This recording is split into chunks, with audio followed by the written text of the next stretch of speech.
Hey there, tonight we're exploring the multifaceted lives of women in the ancient Roman Republic, a world where their influence quietly swayed the tides of politics and family, not the Hollywood version, you know. If these stories help you unwind, I'd love a quick like or subscribe, but only if they're genuinely working for you. I'm curious where in the world you're listening from, so drop your location and local time in the comments. It's amazing seeing our little community span the globe through these historical tales. Now get comfortable, perhaps dim the lights, or find that perfect pillow position, and let's ease into tonight's journey together. In the bustling heart of ancient Rome, where the streets echoed with the clamor of chariot wheels and the aroma of freshly baked bread mingled with a hint of political ambition, women navigated a world carved out mostly by men. They weren't just toga-wrapped set decorations in a Spartacus flick. These women were the unsung architects of the domestic sphere, maneuvering through a maze of rules and regulations that would make a modern-day lawyer clutch their pearls. Let's get one thing straight. The Roman Republic wasn't exactly the place to live out your feminist dreams. Women in Rome were legally classified as infames, a term that sounds suspiciously like an ancient equivalent to unimportant. But before you dismiss their roles entirely, consider the fact that Roman women were the original multitaskers, juggling roles as mothers, wives, and surprise, property owners. Yes, you heard that right. Despite being the perennial sidekicks in a world of toga-wearing senators and gladiatorial games, Roman women could own property. This was no small feat in a society where their main job was to stand just close enough to their husbands to nod approvingly as the men debated the state of the Republic. Now, let's talk brass tacks. Marriage. In Rome, marriage wasn't exactly a Nicholas Sparks novel. It was more like a business transaction with a sprinkle of familial alliances. Women were often married off in their teenage years, sometimes as young as 12, to men who were often twice their age. But don't cue the violins just yet. These unions were less about romantic stargazing and more about securing political alliances and producing heirs. After all, the Republic couldn't run on good vibes alone. The legal landscape for Roman women was as complex as an M.C. Escher painting. On paper, women couldn't vote, hold public office, or unleash a tirade in the Senate. However, they wielded influence in subtler ways, often behind closed doors. They might not have had a seat at the political table, but many women knew how to set the agenda just the same. Take, for instance, the legendary Cornelia Africana, a matron who preferred her sons, Tiberius and Gaius Gracchus, over any jewels. Her guidance and influence on her sons were so profound that they grew up to be influential political figures, shaking the very foundations of the Roman state. Cornelia wasn't just a proud mom, she was a political powerhouse. In terms of property rights, women had a few tricks up their sleeves. While they couldn't vote, they could influence wealth, which was a currency of its own. Roman women could inherit property and manage their own dowries, which could be substantial enough to rival the GDP of a small country. This economic power gave them leverage in family and social matters, even if they were technically under the legal guardianship of a male relative. It was a bit like being the CEO of a company, but having to run every decision by an uninterested board member who'd rather be at the gladiator games. But let's dispel a few myths here. The image of the Roman woman as a demure, silenced figure is partly a product of romanticized history. While it's true they didn't enjoy full legal autonomy, they weren't exactly shrinking violets. Roman women were known for their intelligence, wit, and sometimes scandalous behavior. Case in point, Claudia Mitelli, a woman whose lifestyle choices would make any modern-day gossip columnist swoon. Claudia was notorious for her affairs and her involvement in political scandals, proving that women in the Republic were capable of making headlines, even if it was for all the wrong reasons. The social fabric of Rome was a tapestry woven with strict codes of honor, patronage, and familial duty. Women were expected to uphold the family's honor, which meant everything from managing the household to performing religious rituals. Religion, in fact, was one of the few areas where women could hold positions of authority. Vestal virgins, for example, were tasked with maintaining the sacred fire of Vesta, and were some of the few women who could escape the clutches of male guardianship. Becoming a Vestal was like winning the ancient Roman lottery, minus the lifetime supply of pasta. In the end, the role of women in the Roman Republic was a study in contrasts. They were both constrained by and contributors to the social and economic fabric of their world. While they lived under the shadow of patriarchy, they found ways to maneuver within it, carving out spaces of influence and autonomy. So, next time you think of Roman women, imagine them not just as spectators in the grand amphitheater of history, but as key players who knew how to work the system, in sandals, no less. While the Roman Republic's public sphere was a men's game, there were women who knew how to influence the scoreboard from the sidelines. Let's delve into the world of Roman women who weren't content with playing the roles assigned to them by a patriarchal script. These women bent the rules and sometimes broke them, wielding influence with the stealth of a cat burglar and the finesse of a seasoned diplomat. Take Fulvia, for instance. If there was ever a woman who could give Roman men a run for their denarii, it was her. Fulvia wasn't just content being a senator's wife. She was a political force in her own right. Her first husband, Publius Clodius Pulcher, was a populist politician who stirred up plenty of drama in the Roman Senate. After his untimely death, Fulvia didn't retreat quietly into the shadows of widowhood. Instead, she took up his political mantle, rallying his supporters and continuing his populist agenda. She was the kind of woman who could turn a funeral into a political rally, and she did just that, using Clodius's funeral to incite a riot. Talk about making an entrance. Fulvia's story didn't end with Clodius. She married twice more, each time to influential men, including Mark Antony, Julius Caesar's right-hand man. When Antony was off in Egypt entangled in a scandalous affair with Cleopatra, Fulvia remained in Italy, effectively managing his political interests. She even led an armed rebellion, the Perusine War, against Octavian, the future Augustus.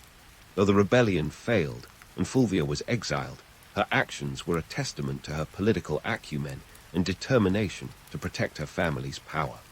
She wasn't just a senator's wife. She was a political powerhouse who played the game with the best of them, proving that behind many powerful men was often a woman orchestrating the symphony. Then there was Hortensia, a woman who could argue her way out of a lion's den. In 42 BCE, when Rome's triumvirs, Antony, Octavian, and Lepidus, decided to impose a tax on wealthy Roman women to fund their military campaigns, Hortensia stepped up. In a scene straight out of a legal drama, Hortensia waltzed into the Roman Forum and delivered a speech that could make Cicero proud. She questioned why women should pay for wars they had no part in starting. Her eloquence and logic were so compelling that the triumvirs reduced the tax. Hortensia's bold move was a rare instance of a woman publicly challenging the male-dominated political system and succeeding. She wasn't just a footnote in history. She was a headline, but not all Roman women were in the political spotlight. Some thrived behind the scenes as savvy businesswomen. Consider the case of Eumatia, a wealthy Pompeian who made her fortune in the textile industry. Eumatia wasn't just an investor. She was heavily involved in the operations, ensuring the production and distribution ran smoothly. With her profits, she funded the construction of the largest building in the Pompeian Forum, the Eumatia Building. This wasn't just about flaunting wealth. It was about securing her legacy and influence in Pompeian society. By aligning herself with the Fullers' Guild, she ensured that her family name was intertwined with the economic life of the city. Eumatia's story is a reminder that economic power was a potent form of influence, especially for women who couldn't wield political authority directly. Now, let's not forget the role of women in religion as another avenue of influence. Take the Vestal Virgins, for example. These women weren't just the keepers of the sacred flame. They were untouchable by law and wielded significant social influence. They had privileges that other women could only dream of, such as owning property, making a will, and even pardoning prisoners. Becoming a Vestal was like landing a lifetime appointment to the Supreme Court, but with better perks and less paperwork. Their position allowed them to transcend the usual limitations placed on Roman women, making them key players in the religious and social fabric of Rome. Of course, with power came risk, and some women paid a heavy price for stepping too far out of line. Take the infamous story of Julia, Augustus's daughter. Known for her intelligence and wit, she was also notorious for her extramarital affairs, which eventually led to her being exiled by her own father. Augustus, ever the image-conscious ruler, couldn't have his daughter's scandalous behavior tarnishing his carefully crafted image of moral rectitude. Julia's fate serves as a stark reminder of the double standards and harsh realities women faced, even when they were part of the ruling elite. In the end, the stories of these women reveal a complex tapestry of ambition, strategy, and resilience. They played their own version of the Roman game, navigating a world where the rules were stacked against them. Whether they were rallying political support, arguing for their rights, building economic empires, or maintaining sacred rituals, these women left indelible marks on Roman history. They weren't just supporting characters in the grand narrative of the Republic. They were dynamic, strategic players who knew how to make an impact, even if it meant breaking a rule or two along the way. As we move forward, we'll continue to unravel the tapestry of Roman women's influence, exploring more stories of those who defied conventions and rewrote the rules of the game. Stay tuned as we journey deeper into the lives of these remarkable women who made history in their own right. The daily life of Roman women was a bit like running a never-ending marathon in sandals. No medals at the end, just the satisfaction of a job well done and a household that didn't descend into chaos. These women were the original multitaskers, and their daily grind was less about glamorous toga parties and more about making sure the family toga didn't fall apart at the seams. Forget about spa days. Roman women spent their hours managing households, a job that was as intricate as a spider's web and about as easy to untangle. Household management in ancient Rome wasn't just about ensuring the bread didn't burn. It was an elaborate dance of logistics and economics. Women had to keep an eye on the family's finances, a task that involved more math than you might expect from a world without calculators. They oversaw the slaves, managed the cooks, and made sure that everything from the grain supply to the olive oil was accounted for. Think of them as the ancient equivalent of a CEO, but one who could also churn butter and manage a small army of servants. It was a role that required sharp acumen and a knack for diplomacy. After all, keeping a house running smoothly required navigating tricky family dynamics and the occasional slave rebellion. Now, let's talk about those kids. Raising the next generation of toga wearers was no small feat. Roman women were tasked with producing and rearing children who could one day uphold the family's honor and contribute to the Republic's glory. But this wasn't a simple matter of popping out future senators and sending them off to school. Roman education started at home, and mothers were often responsible for instilling the fundamentals of Roman culture and values. If you think modern parents have it tough with math homework, try teaching your kid the intricacies of Latin grammar and the finer points of Roman mythology. But here's the kicker. While women couldn't vote or hold public office, their influence on the next generation was significant. They were the social architects, crafting the values and principles that would shape future leaders. In a way, they were the unsung political influencers of their time, shaping the Republic's future one bedtime story at a time. Economically, Roman women were no slouches either. While they weren't marching on the Senate to demand equal pay, they were busy managing their own economic ventures. Many women engaged in trade, lent money, and managed family estates. They were savvy investors, knowing that their financial independence often hinged on smart economic decisions.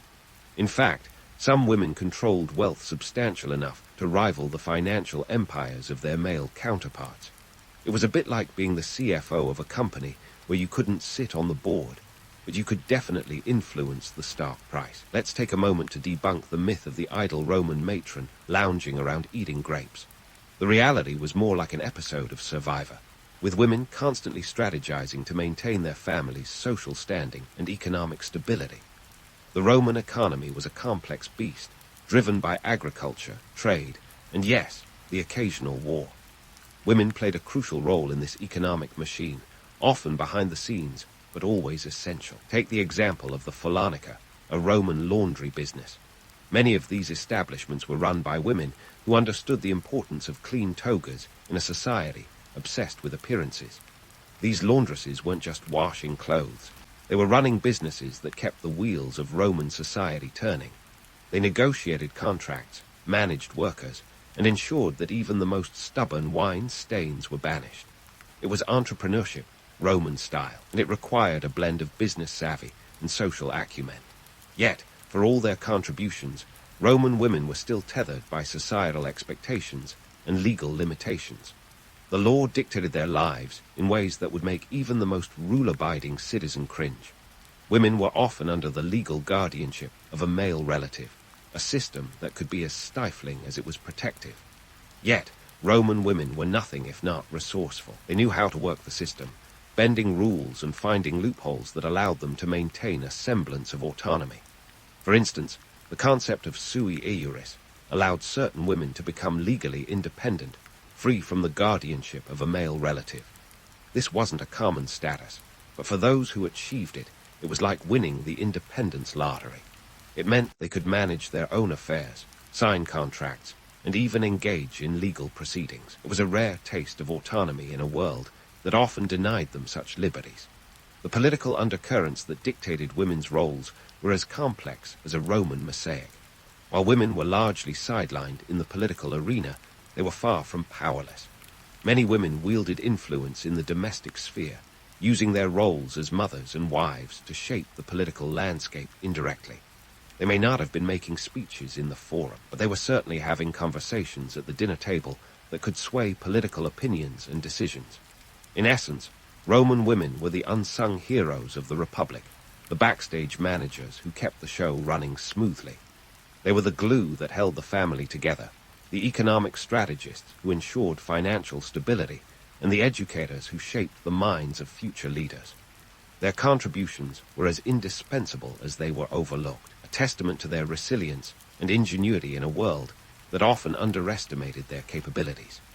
As we continue our journey through the lives of Roman women, we'll uncover even more stories of those who defied conventions and blazed their own trails, proving that history is as much about the quiet revolutions as it is about the grand gestures.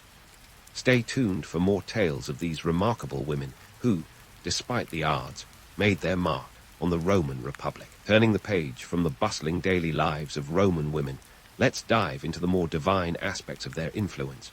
While their contributions to the household economy and political intrigue were like the steady hum of a Roman marketplace, their roles in religion and arts offered a stage for more theatrical displays of power and influence. Cue the Vestal Virgins, those ethereal figures shrouded in mystery and wrapped in layers of religious significance. First, let's clear the incense smoke. The Vestal Virgins weren't your average religious devotees. Imagine a group of women whose job was to keep a sacred fire burning, a task with such high stakes that letting it go out could supposedly bring down divine wrath on Rome itself. Their gig wasn't just about tending flames, though. These women were granted privileges that most Roman women could only dream of, like owning property, making wills, and enjoying a status that even the most pushy patriarch couldn't easily mess with. Vestals were untouchable, literally and legally. Break the rules, and you could be buried alive. Yes, you heard that right. Buried alive. Suddenly, your office job doesn't seem so bad, does it? Despite the romanticized vision of these temple priestesses, their roles were deeply practical. They were the spiritual insurance policy of Rome, ensuring that the guards were kept on good terms with the bustling city. And while their sacred duties were steeped in ritual, the political implications were as tangible as the stone altars they served. Vestals could pardon prisoners and influence decisions, making them key players in the socio-political fabric of Rome. It was like having a heartline to the divine, with a side of judicial sway. But the Vestals were just one act in this divine drama. Enter the myriad other religious roles women could undertake, from priestesses of various cults to patrons of temples. These positions were less about piety and more about power. Being a priestess in Rome was akin to holding a political office, complete with influence over public opinion and access to the elite. It was a world where faith and politics danced a complicated tango, each step a maneuver for power. The cult of the Bona Dea, or the Good Goddess, is a case in point. This exclusively female religious group held rites so secretive that not even men could attend. In 62 BCE, the infamous scandal involving Clodius Pulcher, who sneaked into one of these female-only ceremonies, dressed as a woman, underscores just how important and politically charged these religious gatherings could be. The Bona Dea festival, supposedly a celebration of femininity, was also a gathering spot for political maneuvering and social networking. It was like a high-stakes cocktail party, minus the cocktails, but with just as much intrigue. Beyond religion, Women were also patrons of the arts, a role that could elevate them from the domestic sphere to the cultural limelight. Picture this, an elite Roman woman commissioning a statue or a fresco. She wasn't just decorating her villa, she was making a statement about her family's cultural clout. These women were the Medici of their time, using art to cement their legacy and influence public taste. The mosaics and sculptures they funded were as much about art as they were about asserting power. The economic backdrop of Rome made all this possible, with wealth concentrated in the hands of a few elite families.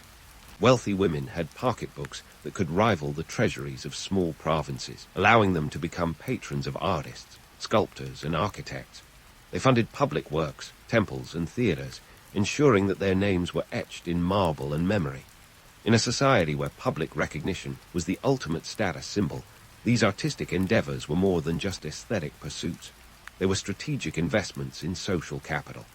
Take Livia Drusilla, for example, wife of Augustus and a matron whose influence stretched across the empire. Livia wasn't just a supportive spouse.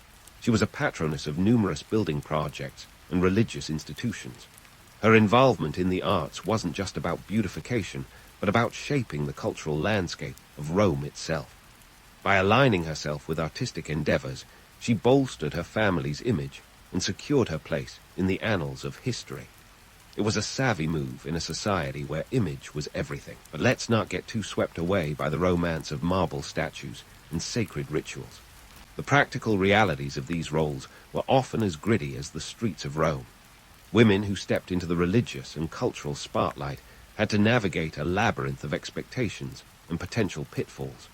The same avenues that offered influence also came with high stakes, where a misstep could lead to scandal or ruin. Despite these risks, the mingling of faith and power provided Roman women with unique opportunities to transcend the limitations imposed upon them by law and custom. Through their religious and cultural roles, they left indelible marks on Roman society, ensuring that their stories continued to be told long after the fires of their temples had gone out. So, as we unravel the tapestry of Roman women's influence, remember that their roles as priestesses and patrons were not just about divine devotion or artistic flair. They were about wielding power in a world that often sought to silence them. And while history may have tried to paint them as mere footnotes in the epic tale of Rome, their actions speak louder than the grandest orations in the forum. Stay tuned as we continue to explore the fascinating, sometimes scandalous lives of Roman women who dared to defy conventions and carve out spaces of influence in a world that often underestimated them. The game is far from over, and these women were just getting started. And as we dive into the final act of our Roman drama, it's time to separate the myths from the marble. The tales of these ancient women, passed down through generations, are wrapped in layers of legend so thick you might need a chisel to get to the truth. So let's grab our metaphorical chisels and start uncovering the legacies of Rome's influential women, peeling away the romanticized varnish to reveal the fascinating, complicated lives beneath. First up in our gallery of legends is the infamous Cleopatra, Roman 7. Now, I know what you're thinking. Cleopatra was Egyptian, right? Technically, yes, but her entanglement with Rome, specifically with Julius Caesar and Mark Antony, cast her as a key player in the Roman Republic's twilight. Cleopatra wasn't just a seductive siren wrapped in silk. She was a shrewd political operator. Her liaisons with Roman powerhouses were less about steamy romance and more about strategic alliances to protect her throne and her country's independence. Cleopatra knew how to play the game, using wit and charm as effectively as any Roman orator wielded rhetoric. If you strip away the Shakespearean drama and Elizabeth Taylor's eyeliner, you're left with a woman who understood that power was the ultimate aphrodisiac. And then there's the story of Lucretia, a name that echoes through the annals of Roman history like a tragic aria. According to legend, her assault by Sextus Tarquinius, son of the ruling king, set off a chain reaction that led to the overthrow of the monarchy and the birth of the Roman Republic. But here's the kicker. While Lucretia's story is often framed as a moral lesson on virtue and honor, it's also a tale of how personal tragedy can ignite political revolution. Her story reminds us that sometimes it takes a singular, heartbreaking event to catalyze seismic societal change. Yet, in a bitter twist. Lucretia's narrative has often been wielded by men to define female virtue for centuries, a legacy more twisted than a Roman spiral column. Let's not overlook the legendary Sabine women, whose story reads like an ancient rom-com gone awry. The tale goes that early Romans, lacking wives, kidnapped women from the neighboring Sabine tribe. But instead of a tragic ending, these women supposedly brokered peace between their new husbands and their Sabine families. While the historical accuracy of this tale is debatable, it underscores the idea that women, despite being pawns in a patriarchal chess game, could still wield influence. The Sabine women become symbolic of the dual role women often played, victims of social structures, but also agents of reconciliation and peace. Moving from myth to reality, let's consider the legacy of Livia Drusilla, wife of Augustus. Livia was the matriarch of the Julio-Claudian dynasty, and if HBO ever needs inspiration for a political drama, her life will be a goldmine. Livia wasn't just Augustus's arm candy. She was a powerful advisor and a master of political survival. She navigated court intrigue with the skill of a seasoned diplomat, outliving her rivals and setting the stage for her son, Tiberius, to ascend to the throne. Livia's story is a testament to the fact that power in Rome wasn't just about the sword or the Senate floor, it was also about the whispered counsel in the emperor's ear. Fast forward to the Renaissance, and you'll find that the tales of these women have been retold, reshaped, and romanticized to fit the narratives of the time. Their stories were less about historical accuracy and more about moral lessons, with women often painted as either paragons of virtue or cautionary tales. These legends have been used and abused to serve political ends, serve as cautionary tales, or simply entertain. But beneath the embellishments, the true essence of these women's lives shines through. Their resilience, intelligence, and ability to navigate a world that often underestimated them. So why do these stories still resonate today? Perhaps it's because they reveal the timeless nature of human ambition, power, and the fight for agency. These women, with all their complexities and contradictions, remind us that history isn't just a parade of great men. It's a tapestry woven with the threads of countless women's lives, each strand as essential as the next. They challenge us to look beyond the statues and the stories to find the truth, however inconvenient or inspiring it might be. As we wrap up our journey through the lives of Roman women, let's take a moment to reflect on a few choice insights. For one, history has a knack for sidelining women, but these stories remind us that women were often at the heart of the action, whether by choice or circumstance. They weren't just passive participants in the grand narrative. They were active players who shaped the course of events, sometimes subtly, sometimes boldly. And while they lived in a world that often sought to confine them, they found ways to carve out spaces of influence and autonomy. Moreover, the legacies of these women teach us that power isn't always about holding office or commanding armies. Sometimes it's about influence, persuasion, and the ability to navigate complex social and political landscapes. Whether it's Cleopatra's strategic alliances, Livia's political acumen, or the Sabine women's role as peacekeepers, these stories show us that power can be wielded in many forms. Finally, let's not forget that while we've made progress, the struggle for gender equality is far from over. The tales of Roman women offer both inspiration and a sobering reminder of the long road ahead. They challenge us to continue pushing against the boundaries that seek to define and restrict us, to rewrite the narratives that have been handed down, and to ensure that all voices are heard and valued. In the grand amphitheater of history, the stories of these women remind us that every role, no matter how small, is crucial to the performance. They invite us to reconsider the narratives we've been told and encourage us to look beyond the myths to find the real stories worth telling. So here's to the women of the Roman Republic, whose legacies continue to inspire and provoke, reminding us that history is not just a record of what has been, but a guide to what could be. Your eyelids flutter open to the sound of a bamboo fountain, clack, clack, repeating its rhythm like a metronome. It's your alarm clock in 17th century Japan, a wake-up call that's more Zen garden than iPhone ringtone. As a samurai, your day begins before the sun even considers rolling out of its celestial bed. The air is crisp, the kind that makes your breath visible, a reminder that today you're alive, and you've got duties that don't include binge-watching kabuki plays on Netflix. First things first, You slip into your kimono, the fabric rustling like whispers of your ancestors. It's 1620, a period when Japan is under the rule of the Tokugawa shogunate, and your life is a mix of martial prowess and governmental duty. You're more than just a sword swinger. You're a walking embodiment of Bushido, the way of the warrior. But hold your horses, or rather your war horses. Bushido isn't just about slicing through enemies like sashimi. It's about discipline and honor, those old chestnuts that make life both meaningful and a tad more complicated. Now, about that armor you wear, it's not just for show. Your kabuto helmet alone might cost the equivalent of a small house in the countryside, around 500 ryo. And your full set of armor, expect to shell out a staggering 2,000 ryo. That's like paying for a Lamborghini, except instead of purring engines, you get clinking metal, perfect for intimidating foes and impressing the neighbors. Maintaining this warrior status isn't cheap, and it's a constant juggling act between looking the part and not going bankrupt. You've got more financial headaches than a modern-day stockbroker. Speaking of headaches, let's talk about your morning routine. Forget about leisurely breakfast bowls of samurai oats. You're hitting the dojo for some serious training.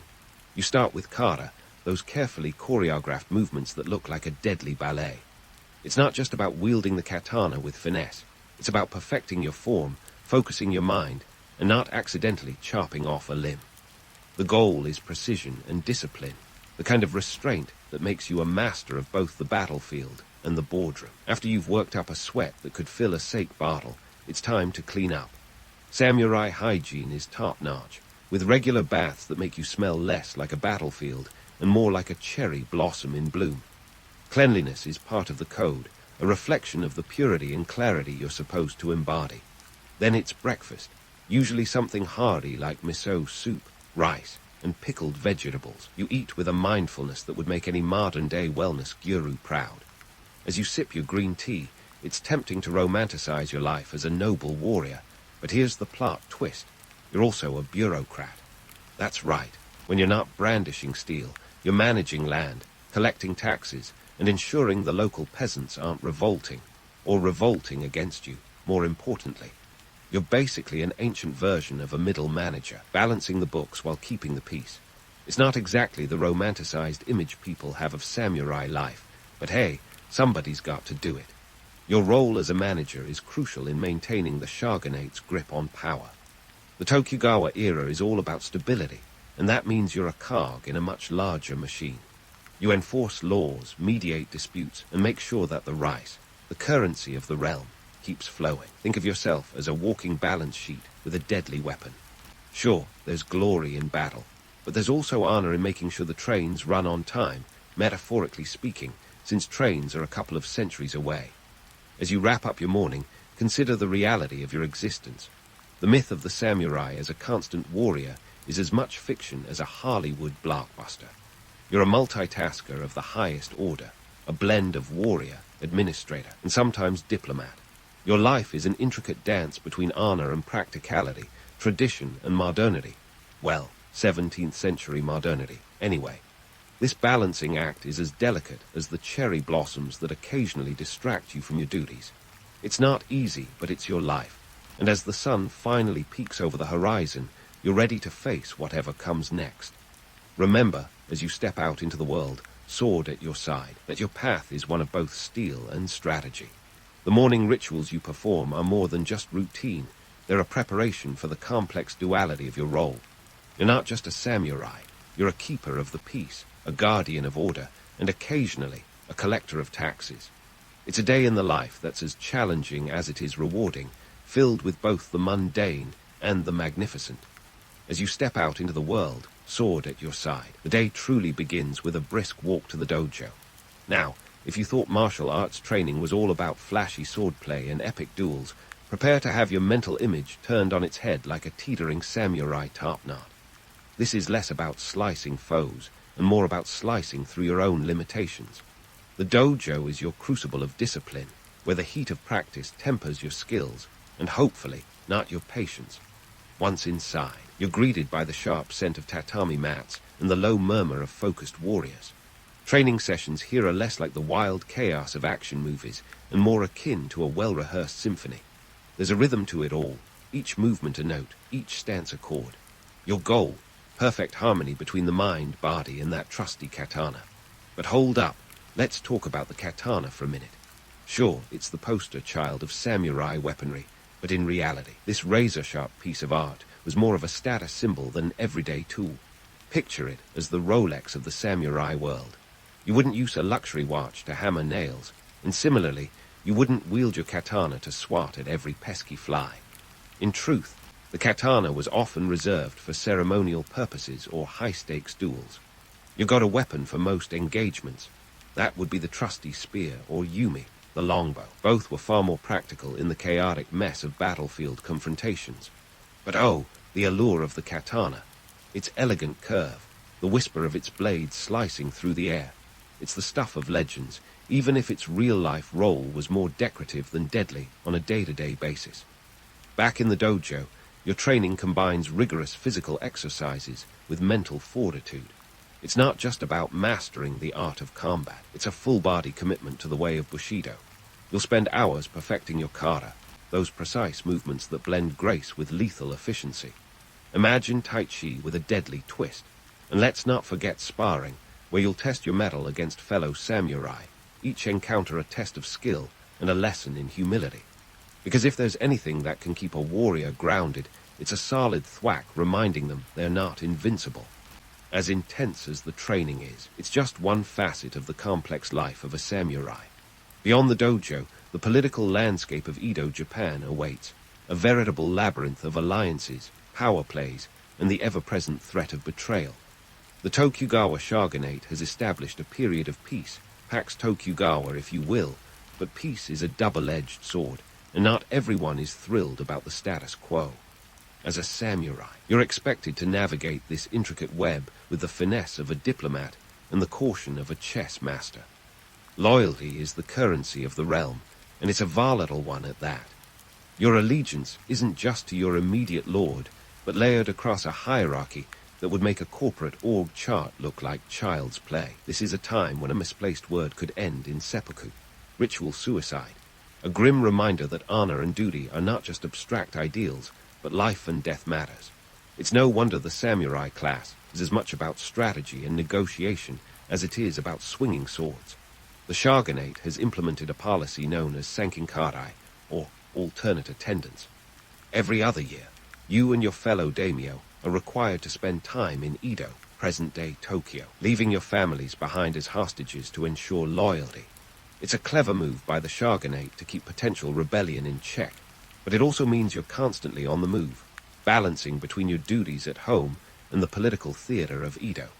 It's like being a 17th century road warrior, minus the air miles, and with a lot more at stake. This political tightrope walks a fine line between peace and potential chaos. While the samurai class is ostensibly at the top of the social ladder, you're also a pawn in a larger game, your life dictated by the whims of those in power above you. It's a delicate dance, one that requires a keen understanding of the ever-shifting dynamics at play. You're not just a warrior, you're a statesman, an enforcer of peace, and sometimes a reluctant player in the grand pageant of Edo politics. As the day wears on, the complexities of your role become ever more apparent. Each decision, each interaction is a step in the intricate dance of samurai life, a dance that is as much about what you don't do as what you do. The katana at your side is a constant reminder of the balance you must maintain between appearance and reality, between duty and desire. It's a balancing act that would make even the most skilled acrobat break a sweat. So, as you leave the dojo behind and stride into the bustling world of Edo, Japan, remember that being a samurai is about more than wielding a sword. It's a journey through discipline, duty, and the relentless pursuit of honor. It's about navigating the currents of a society as fluid and unpredictable as a river in flood, where loyalty can shift as quickly as the tides. And as the sun sets on another day, you brace yourself for the challenges that tomorrow will inevitably bring, knowing that in this world, the only constant is change itself. As you step out from the dojo, the bustling world of Edo, Japan, greets you with all its contradictions and complexities. The air is thick with the mingling scents of incense and cooking fires, the city alive with the chatter of merchants and the clatter of wooden sandals on stone. But your thoughts are already drifting to the midday meeting with your daimyo, the feudal lord who holds your loyalty and your fate in his hands. Now, let's talk about the daimyo, these regional powerhouses of the samurai class. Picture them as the CEOs of feudal Japan, each ruling their own domain while playing a delicate game of chess with the shogunate. Your daimyo is no exception. He's a man who balances the weight of his sword with the weight of political intrigue. His castle, your destination, is less a fortress and more a nerve center of strategy and subtlety. Inside the castle walls, the atmosphere is one of hushed activity. Retainers scurry about, each task a cog in the great machine of governance. As you make your way to the meeting chamber, the tatami mats beneath your feet seem to whisper the secrets and ambitions that fill these halls. Here, in this room, you engage in the kind of politics that would make Machiavelli nod approvingly. The daimyo, your boss, is as much a diplomat as he is a warrior, and you're here to support him in the art of peace. Contrary to the myth that samurai were always sharpening their swords for the next battle, the Tokugawa era is one of relative peace. Thanks to the Pax Tokugawa, conflicts are more likely to be settled with words than warfare. Yet, this peace is no walk in the park. It's more like a tightrope walk over a pit of political vipers. The daimyo's role, and yours by extension, is to maintain this precarious balance, ensuring that the shogun remains secure and the realm prosperous. As you settle into your place at the meeting, the daimyo addresses the room with the gravitas of a man who knows the true battlefield is often the negotiating table. Discussions range from the mundane to the momentous. Land disputes, trade agreements, the latest edicts from Edo. It's a mix of politics and economics that could leave even the most seasoned bureaucrat reaching for a sake bottle. Yet, this is the reality of samurai life, where governing a territory is as vital as defending it. Now, let's dive into the economic nitty-gritty. Keeping a samurai household afloat during the Tokugawa shogunate is a financial juggling act worthy of a Vegas show. Your stipend, often paid in rice, is the lifeblood of your household, but it's never quite enough. Quick fact, a typical samurai family might receive around 150 koku of rice annually, the equivalent of feeding 150 people for a year. But before you start dreaming of rice ball feasts, remember that this must cover everything. Salaries for your retainers, maintenance of your home, and of course, that costly armor we talked about earlier. To make ends meet, many samurai families turn to surprising sources of income. Some dabble in trading, others in farming, and a few even engage in artisanal crafts. It's not uncommon to find a samurai moonlighting as a calligrapher or painter. The myth of the samurai as a purely martial figure is just that, a myth. In reality, necessity breeds versatility. You're not just a warrior, you're an entrepreneur in a world that demands adaptability. And let's not forget the economic pressures from the top. The shogunate's policies, like the aforementioned senkinkari, aren't just political tools, they're also financial burdens. Traveling to Edo and maintaining a presence, there is an expensive affair, one that can strain even the wealthiest daimyo's coffers. It's a clever strategy that keeps the daimyos too busy balancing their budgets to entertain thoughts of rebellion. As the meeting progresses, discussions inevitably turn to the larger picture, the stability of the realm, the delicate dance between the shogunate and its vassals. Here, in this room, your daimyo's voice carries the weight of his domain, each decision a ripple in the pond of Tokugawa politics. The peace that the shogunate maintains is a peace of necessity, not choice. It's a peace that requires constant vigilance and the careful management of both resources and relationships.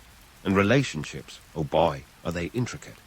Loyalty in samurai society is a layered affair, more like a millfuel than a simple cake. You're loyal to your daimyo, of course, but also to your peers, your retainers, and the shogun himself. These bonds are both strength and shackle, a network of obligations that bind the samurai class together and keep the social order intact. The meeting wraps up with a sense of cautious optimism. Plans are made, strategies laid out, a reminder that while the sword may rest, the mind must always be at the ready. As you file out of the chamber, you carry with you the weight of your role in this grand tapestry. You're not just a warrior. You're a linchpin in a system that relies on the samurai's unique blend of martial skill and administrative acumen. Heading back to your residence, you're acutely aware of the dual nature of your existence. The katana at your side, is less a tool of war and more a symbol of your station, a reminder of the balance you must maintain between the demands of duty and the practicalities of everyday life. You're part of a class that, while romanticized as noble warriors, are in fact the bureaucratic backbone of the Tokugawa shogunate. In this world, the myth of the samurai as a constant warrior clashes with the reality of a society built on peace and order. The Tokugawa era, with its emphasis on stability, has transformed the samurai from battlefield heroes into governmental linchpins. And while the legends persist, the truth is that your greatest battles are fought not with steel, but with strategy and savvy. As the afternoon sun casts long shadows over the streets of Edo, you find yourself reflecting on the path that brought you here. The life of a samurai is one of contrasts, a dance between tradition and transformation, honor and pragmatism. It's a journey that requires not just strength of arm, but strength of character, a reminder that in this ever-changing world, the true measure of a samurai is not just in battle, but in the quiet moments of reflection and resolve. With the afternoon light painting Edo's streets in hues of gold, you're reminded that the path of the samurai isn't just paved with swordplay and politics. No, it's time to crack open the scrolls and dive into the intellectual waters of study and reflection. You see, while Hollywood loves to depict the samurai as brooding warriors forever locked in combat, the reality is that your afternoons are often filled with the quiet rustle of parchment and the contemplative hum of thought. Welcome to your version of a 17th century study session. But don't expect to find any cram schools or online tutorials here. Instead, your education is a rich tapestry woven from the threads of history, literature, and philosophy. In fact, literacy is a key component of your samurai toolkit, as essential as any blade. And speaking of blades, let's cut through another myth. Samurai weren't just warriors, they were scholars too. The ability to read and write was a mark of status, and it wasn't just about penning haikus or love letters. Your education would encompass everything from military strategy to moral philosophy. This pursuit of knowledge isn't merely academic, it's a lifeline in the complex social currents of samurai life. The Tokugawa shogunate prizes order and stability, which means you need to be as sharp with a brush as you are with a blade. Picture this. You're poring over a set of Confucian texts, the teachings of the sage who, despite hailing from distant China, has a profound influence on Japanese thought. Confucianism serves as the backbone of your moral and ethical code, emphasizing virtues like loyalty, filial piety, and righteousness. It's like having a philosophical GPS guiding you through the moral mazes of life. Confucian ideals dictate a lot more than just your personal ethics. They shape the very fabric of society. Your status as a samurai is partly built on these principles, which stress the importance of hierarchy and duty. You're not just a lone warrior. You're part of a greater whole, a cog in the meticulously ordered machine of Tokugawa Japan. This isn't just about keeping the peace. It's about maintaining the delicate balance that keeps society from spiraling into chaos. And let's talk arts. Far from being mere distractions, the arts are integral to your identity. Take calligraphy, for instance. It's not just about making pretty characters. It's a disciplined practice that sharpens your focus and hones your patience. Each brushstroke is a meditation, a moment of clarity in a world of swirling chaos. It's the kind of mental dexterity that can prove invaluable on and off the battlefield. Then there's poetry, an art form that allows you to express the ineffable, those fleeting moments of beauty and despair that words can scarcely capture. Samurai, renowned for their stoic exterior, often found solace in verse. Picture this. You're crafting a tanka, a short poem traditionally comprised of 31 syllables. It's a challenge of precision and emotion, much like the katana you wield. And don't underestimate the power of a well-crafted poem. It can sway hearts and minds, sometimes more effectively than any weapon. But literature isn't just about self-expression. It's a gateway to different worlds and ideas, a way to engage with the broader currents of human thought. You might find yourself engrossed in The Tale of Genji, a classic of Japanese literature that offers insights into courtly life and the complexities of love and loyalty. Or perhaps you're studying The Book of Five Rings by Miyamoto Musashi, a treatise on strategy that's as applicable to the boardroom as it is to the battlefield. And here's the kicker. All these endeavors, this intellectual and artistic cultivation, aren't just hobbies. They're essential tools in your samurai arsenal, as crucial as any sword or spear. They equip you to navigate the intricate web of relationships and responsibilities that define your life. In a society where appearances matter as much as actions, your ability to converse on a range of topics can elevate your standing and influence. Now, while you're busy expanding your mind, let's not forget the economic undercurrents that shape your world. The arts and education aren't just noble pursuits. They're also acts of economic pragmatism. In an era where patronage and alliances can make or break fortunes, your cultural acumen can open doors that brute force cannot. It's all about leveraging every asset at your disposal in a world that's as much about negotiation as it is about warfare. As you ponder these realities, sipping on a cup of tea, you realize that the life of a samurai is a constant balancing act. You're not just a warrior or a scholar. You're a diplomat, a manager, a cultural curator. It's a demanding role that requires you to be as adaptable as the waters of a river, flowing around obstacles while remaining true to your course. So, as the afternoon shadows lengthen and the day winds down, take a moment to reflect on the path you tread. It's a path marked by contrasts and contradictions, where the might of your sword is matched by the depth of your intellect.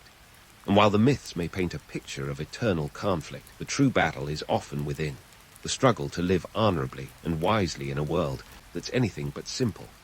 As you close your scrolls and prepare to face the evening, remember that in the life of a samurai, the pen and the sword are not rivals, but allies in the pursuit of a life well lived.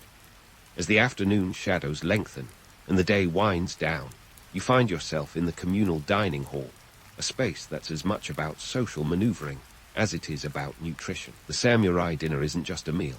It's a tapestry of social hierarchy, a chance to observe the pecking order of the clan. You're not just breaking bread, you're reinforcing bonds, or, let's be honest, figuring out who's got your back when the rice hits the fan. The menu might surprise you if you expected a feast fit for a daimyo at every meal. Instead, dinner is a modest affair. You've got rice, miso soup, some grilled fish, and a handful of pickled vegetables. This is no all-you-can-eat sushi buffet. The Tokugawa shogunate has instituted strict policies to maintain social order, and one of those policies is keeping luxury in check. It's a way to ensure that the samurai class doesn't get too big for their britches, or their hakama in this instance. But let's talk rice, the backbone of your diet, and the currency that keeps the wheels of the economy turning. A koku of rice, roughly 150 kilograms, is the measure of wealth, enough to feed one person for a year. So, when you hear that a samurai receives an annual stipend of 100 to 200 koku, it's not just a salary. It's a statement of your standing in society. And at this table, your place in the pecking order is as clear as the clarity of your sake. Speaking of sake, this fermented rice brew is more than a social lubricant.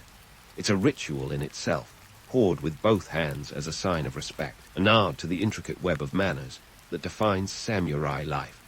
The unspoken rules are as nuanced as a tea ceremony, and woe betide the warrior who forgets to pour for his neighbor before refilling his own cup. It's a dance of deference and diplomacy, each gesture a testament to the high-wire act of samurai etiquette. As the evening wears on, the conversation shifts from the mundane to the philosophical. This is where the art of conversation becomes a spectator sport. You're not just talking sharp, you're engaging in verbal sparring, a showcase of wit and wisdom. Here, in the flickering candlelight, the legends of old come to life. Stories of great battles, tales of loyalty and betrayal, each more embellished than the last. It's a tapestry of myth and memory, woven with threads of truth and imagination. But let's pause and address the elephant in the tatami room, the romanticized image of the samurai. The reality is, your life is more bureaucrat than battlefield, more Excel spreadsheet than epic saga. Yet the allure of the samurai endures, a testament to the power of myth-making. Who doesn't love a good story, after all? The image of the lone warrior, navigating a world of honor and intrigue, is as compelling today as it was 4 centuries ago. So why does this myth persist? Partly because it's a story that speaks to universal themes, duty, honor, courage. But also because, let's face it, the truth is often less glamorous.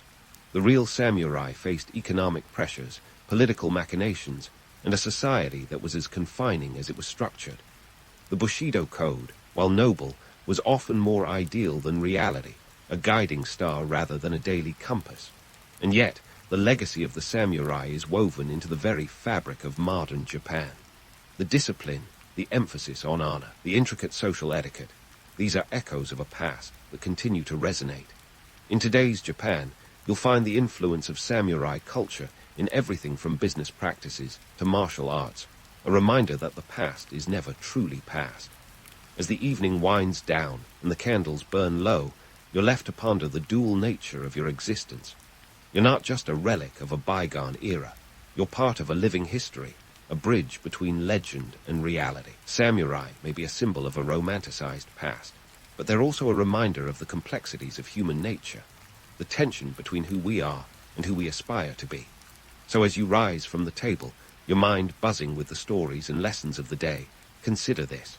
The samurai were not just warriors of the sword, but warriors of the mind and spirit.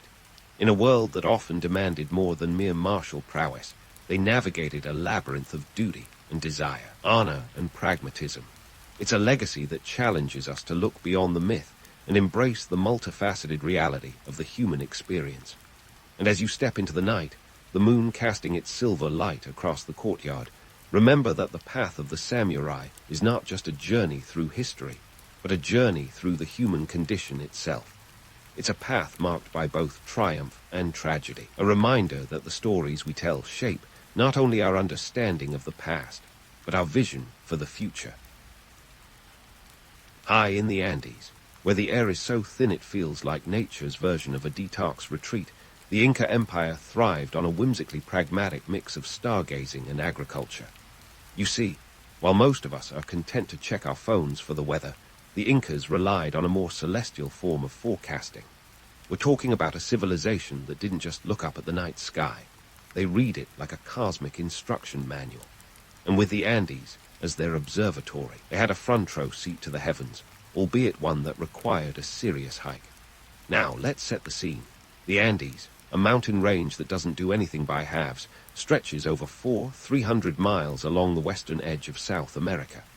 The Incas, being the overachievers they were, built their empire in this rugged terrain, with altitudes often hitting above 11,000 feet. To put that in perspective, that's like stacking 3 Empire State Buildings on top of each other. This high-altitude living not only gave them killer views, but also a unique vantage point for observing the stars without the pesky interference of atmospheric haze. It's as if they had their own VIP lounge in the sky. With their eyes on the heavens, the Incas developed a calendar system that was as intricate as a Swiss watch, but way more mystical. Their timekeeping centered around the solar year, which they divided into 12 months, each with its own set of agricultural duties. But they didn't stop there. The Incas also kept an eye on the lunar cycles, because why not add a little complexity to the mix? They essentially had a double calendar system, a feat that would make even the most organized among us sweat. The Incas' astronomical prowess wasn't just about marking time, it was about survival. Their calendar dictated when to plant and harvest crops, which was crucial given their reliance on agriculture in such a challenging environment. The stars were like their celestial Google Maps, guiding them through the agricultural year with precision. For example, the Pleiades constellation held particular significance. When these stars appeared bright and clear in the May sky, it signaled a good harvest year ahead. If they were dim, it was time to brace for leaner times. It was a bit like a cosmic Yelp review of the upcoming crop season. But the Inca relationship with the night sky wasn't all about practicality. They also infused their celestial observations with a hefty dose of spirituality. Stars and constellations were woven into their myths and legends, serving as divine symbols and omens. Inca priests, the grand interpreters of the cosmos, would read these celestial signs and relay the messages to their people. This blend of science and spirituality created a worldview where the stars were not just far-off balls of gas, but active participants in the daily lives and decisions of the Inca people. Interestingly, the Incas didn't just gaze outward, they looked inward as well. They believed that earthly and celestial realms were closely connected, often mirroring each other. Their architectural marvels, like the famous Machu Picchu, were aligned with significant astronomical events. These structures weren't just impressive feats of engineering, they were meticulously planned to reflect the cosmos. It's a bit like feng shui on a cosmic scale, where alignment with the stars was believed to bring harmony and prosperity. So, as we unravel the Incas' celestial fascination, it's clear that their gaze skyward was more than a hobby. It was an all-encompassing framework that guided their society. While today we might chuckle at the idea of planning our lives around the stars, the Incas' approach was a sophisticated blend of observation and belief, science and mythology. Their legacy reminds us that sometimes the best way to understand our place in the world is to look up and see where the stars lead us. Now, let's turn our gaze from the heavens to the earthly wonders the Incas left behind, those jaw-dropping structures that are more than just pretty stonework. The Incas were masters at turning their mountainous backyard into a canvas for cosmic art, and they did it with such finesse that you might think they were hosting some ancient celestial Instagram contest. First up, Machu Picchu, the crown jewel of Inca architecture. Perched at an altitude of about 970 feet, this lost city of the Incas seems more like a stronghold for sky-gazing rather than just a tourist magnet. Now, if you think Machu Picchu's beauty is random, think again. This site wasn't just about avoiding neighbors or getting a good view of the sunrise. The Incas had a knack for aligning their architecture with celestial events. Machu Picchu is precisely positioned to track the solstices and equinoxes. During the winter solstice, the rising sun peeks perfectly through a window of the Temple of the Sun, casting light on a ceremonial stone known as the Intihuatana. It's like celestial clockwork, minus the snooze button. And speaking of cosmic precision, let's not forget the Courtesan, or the Temple of the Sun, in Cusco. This wasn't just a temple, it was the Inca Empire's astronomical headquarters. The walls of Courtesan were once covered in sheets of gold that reflected the sun's light in such a dazzling display, it must have felt like you were walking inside a giant disco ball. But beyond the glitz, Courtesan was meticulously aligned with the points of the compass, serving as a terrestrial map of the heavens. Ancient Inca priests used it to observe the sun, moon, and stars, making it the ultimate celestial observatory come power statement. But let's not get too misty-eyed about the Incas' architectural prowess without a reality check. The myth of Inca precision often paints them as ancient architects with laser levels and GPS satellites. In reality, while they were undoubtedly skilled, the idea that their structures were perfectly aligned to celestial events is a bit, well, over-polished. Sure, they got a lot right, but there's a touch of romantic exaggeration in claiming flawless execution. The Incas were human, after all. Like anyone who's ever built a piece of flat-pack furniture knows, perfection is more of an aspiration than a guarantee. Even with these celestial alignments, the Incas were also pragmatic. They built with a keen eye for the practicalities of Andean life. Their structures were designed to withstand earthquakes, a frequent occurrence in the region. Instead of using mortar, they masterfully cut stones to fit together without gaps, allowing the walls to move slightly without collapsing during tremors. It's a bit like cosmic Jenga, where the stakes are significantly higher than just a toppled tower. Now, as if building earthquake-resistant observatories wasn't impressive enough, the Incas also had a penchant for creating large, open spaces known as canchas. These were walled compounds that could serve multiple purposes, from marketplaces to ceremonial grounds. The layout was often a microcosm of the larger Inca worldview, reflecting their belief in duality and balance.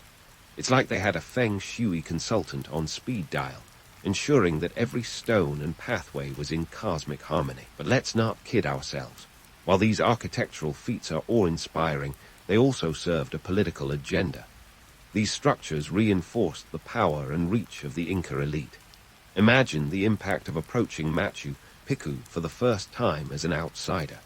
The sheer scale and sophistication would be enough to convince you that these guys were not to be trifled with. It's the ancient equivalent of pulling up to a party in a sleek sports car, a not-so-subtle reminder of who's in charge. And yet, despite their technological and architectural achievements, the Incas remain shrouded in a certain mystical aura, partly because their empire didn't last long enough to leave behind written records. Everything we know comes from archaeology and the accounts of Spanish chroniclers, who were, let's say, not entirely unbiased observers. Picture a game of historical telephone, where the original message is whispered through layers of conquest and cultural bias. So, as we marvel at the Incas' celestial savvy and architectural acumen, let's remember that their story is as much about what we don't know as what we do. Their achievements are a testament to human ingenuity, a reminder that sometimes the most profound understandings come from looking both up at the stars and down at the ground under your feet. As we continue to explore their legacy, one thing's for sure.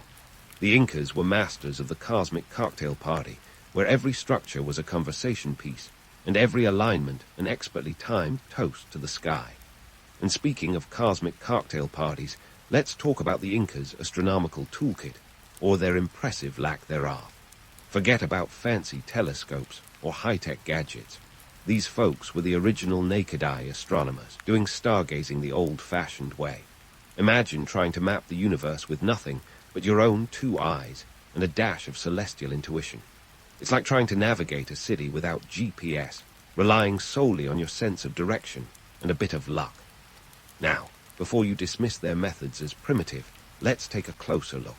For starters, the Incas achieved a level of accuracy that would make even the most precise of modern astronomers nod in approval. They didn't need lenses or mirrors to focus their gaze.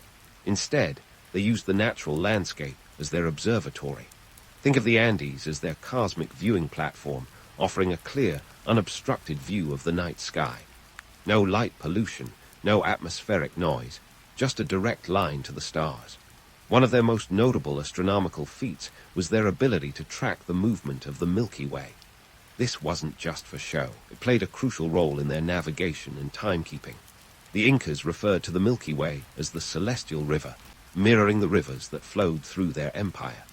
This cosmic reflection wasn't just poetic, it was practical.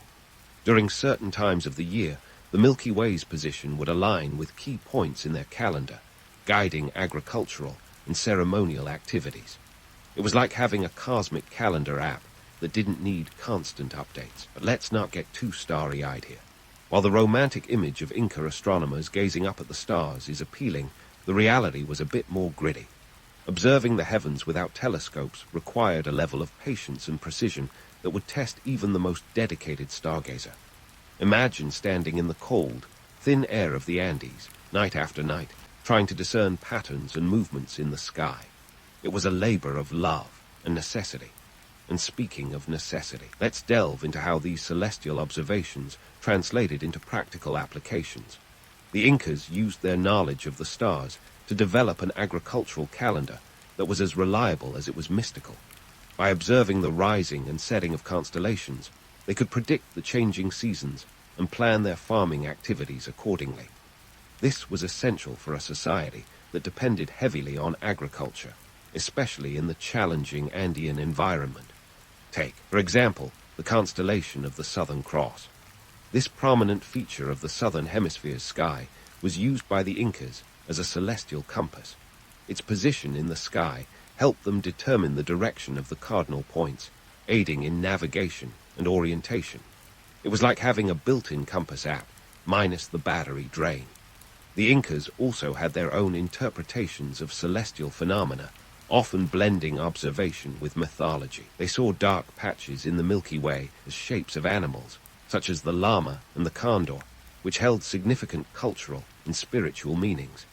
These cosmic creatures were believed to influence events on Earth, serving as omens or guardians. It's like the ancient equivalent of reading your horoscope, except with a much higher stake in the outcome. But let's not romanticize their cosmic worldview too much. While these interpretations were deeply meaningful to the Incas, they also served as a tool of social control. The priestly class, who were the keepers of astronomical knowledge, wielded significant power by interpreting celestial events and dictating their implications for society. It was a clever blend of science and politics, ensuring that the stars were always aligned with the interests of the ruling elite. Now, in case you're wondering how the Incas' naked-eye astronomy stacks up against today's tech-savvy stargazers, let's do a little comparison. Modern astronomy apps can pinpoint constellations, track satellites, and even predict meteor showers with the swipe of a finger. But while these digital tools are undeniably cool, they lack the hands-on connection to the cosmos that the Incas had. There's something to be said for the raw, unfiltered experience of standing under a sky full of stars, relying solely on your own senses to make sense of it all. In the end, the Inca's astronomical achievements remind us that sometimes the most profound insights come not from technology, but from a deep, personal connection to the natural world. Their legacy is a testament to human ingenuity and the enduring allure of the night sky. As we continue to explore their celestial knowledge, it's clear that the Incas were more than just stargazers. They were masters of the cosmic dance, moving in perfect harmony with the universe. So, as we wrap up this segment of our cosmic journey, let's leave some room for the mysteries that still surround the Incas' astronomical prowess. After all, the stars hold many secrets, and we've only just begun to scratch the surface of what the Incas knew. Let's save some of these celestial enigmas for our next adventure, where we'll continue to unravel the complexities of this remarkable civilization. As we leave the Incas' celestial dance just warming up, let's twirl right into the political stage, where the stars aligned not just the cosmos, but also the ruling elite's grip on power. Imagine this. The Incas weren't just staring at the heavens for some nighttime entertainment. Nope, they were using their celestial knowledge as a backstage pass to the empire's political theater. We're talking about a civilization that could take a solar eclipse and spin it into a divine endorsement of their rule. It's like turning a random cloud formation into a royal decree. So let's break down this cosmic PR strategy. To the Incas, the heavens were more than just a pretty backdrop. They were a divine script. And who better to interpret this cosmic screenplay than the Sapa Inca, the emperor himself, who claimed to be the son of the sun god, Inti. With a lineage like that, every astronomical event became a celestial thumbs-up for his reign. Talk about having friends in high places, literally. Now, here's where things get interesting. The Incas were masters of integrating these celestial phenomena into their religious and political ceremonies, creating a seamless blend of science and spectacle. Take the Inti Raymi, the Festival of the Sun, for example. Held every June, this was the Inca Empire's equivalent of a blockbuster summer release. Centered around the winter solstice, it was a time to honor Inti and ensure the return of the sun. And what better way to do so than with a massive celebration that conveniently reaffirmed the Sapa Inca's divine mandate from the cosmic parent himself. But let's not get too caught up in the pageantry without acknowledging the economic realities at play. These festivals weren't just about celestial adoration. They were also about reinforcing social hierarchies and economic control. The Inca elite used these events to distribute food and goods to the masses, a kind of cosmic trickle-down economics. By controlling the flow of resources, they maintained loyalty and dependence among their subjects. It was a clever balancing act of generosity and dominance, ensuring that the Inca social fabric stayed tightly woven. And while we're on the topic of fabric, let's not forget about the textiles. Oh, the textiles. These were not just any old cloth. They were vibrant symbols of status and wealth. During these celestial ceremonies, the elite donned their finest garments, woven with intricate patterns that mirrored the stars themselves. It was a cosmic fashion statement, a visual reminder that the heavens were on their side. It's a bit like showing up to a gala in a dress made entirely of diamonds. Dazzling, unmistakable, a tad ostentatious. But let's not romanticize the Inca's celestial PR machine without a healthy dose of skepticism. The idea that every cosmic event was a deliberate tool of political manipulation is tempting, but it's also a bit simplistic. While the Incas certainly capitalized on celestial phenomena, the reality was likely more nuanced. These events probably served as opportunities to reinforce existing power structures, rather than outright fabrications. After all, even the most sophisticated propaganda requires a kernel of truth to be effective. And speaking of truth, let's address the myth of the all-knowing Inca astronomer priests. While they certainly had a deep understanding of the night sky, the notion that they could predict every celestial event with pinpoint accuracy is, well, a bit over the moon. Sure, they knew their way around the stars, but let's not forget they were working with the naked eye and a whole lot of intuition. It's like trying to predict the weather without a forecast. Sometimes you get it right, and other times you're caught in the rain without an umbrella. Yet, despite the limitations of their tools, the Incas managed to create a societal framework where celestial events were integral to the political narrative. This wasn't just a matter of convenience. It was a strategic move that ensured their rule was seen as part of a greater cosmic order. By aligning their leadership with the divine, the Incas created a system where questioning the ruler was akin to questioning the very fabric of the universe. It's a brilliant bit of political calculus, ensuring that the stars always aligned, literally and figuratively, in their favor. But let's not forget the human element in all of this. While the cosmic narrative was undoubtedly powerful, it was still dependent on the people who lived under its influence. For the average Inca, understanding the heavens wasn't just a matter of political allegiance, it was a part of everyday life. The stars guided their agricultural practices, marked the passage of time, and provided a sense of order in an often unpredictable world. It was a cosmic safety net, offering reassurance that there was a greater plan at work. So, as we continue to unravel the socio-political implications of Inca astronomy, let's keep in mind that this celestial dance was as much about power as it was about purpose. The Incas knew that a well-timed solar event could do wonders for a ruler's image, but they also understood that these events spoke to something deeper, a cosmic connection that bound their world together. As we explore further, let's leave room for the mysteries and motivations that still linger in the starlit shadows of this remarkable civilization. And speaking of cosmic connections, let's land this stellar journey with a reflection on how Inca astronomy, despite its ancient roots, continues to influence the world today. It's a bit like discovering that your great-grandparents' heirloom is actually a priceless artifact, and not just for show. First off, let's talk about the legacy of Inca astronomy in modern Andean culture. Even today, the celestial calendar remains a cornerstone of agricultural practices in the Andes. Farmers still look to the stars to guide their planting and harvesting, a practice that's been passed down through generations like a family recipe for survival. It's a mix of tradition and practicality, with a dash of nostalgia for the old ways. You might say the stars are like the original influencers, guiding, shaping, and sometimes even dictating the choices of those who look up to them. But before we get too misty-eyed, let's debunk the myth that the Incas had some mystical superpower over the cosmos. They didn't have magical telescopes or secret star maps tucked away in Machu Picchu's ruins.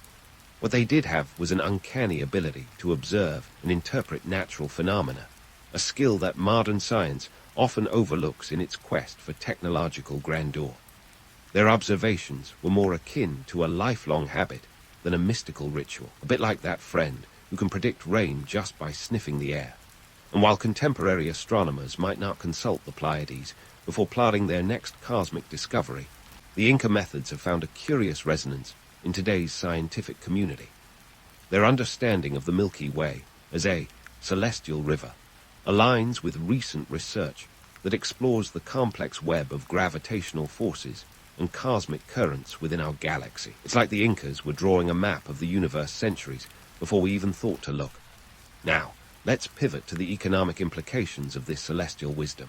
While Inca astronomy might not directly influence stock markets or GDP, its impact on local economies is significant. Cultural tourism in the Andes thrives on this rich astronomical heritage. Visitors flock to ancient sites like Machu Picchu and Cusco, eager to connect with the sky in a way that feels both ancient and immediate. It's a cosmic cash cow, if you will, where the past and present converge in a lucrative dance. But let's not sugarcoat it. The romantic allure of Inca astronomy often overshadows the harsh realities faced by the people who live in its shadow. Many Andean communities struggle with poverty and limited access to education, issues that no amount of stargazing can solve. It's a reminder that while the legacy of Inca astronomy is celebrated worldwide, the people who uphold these traditions often face battles as daunting as those of their ancestors.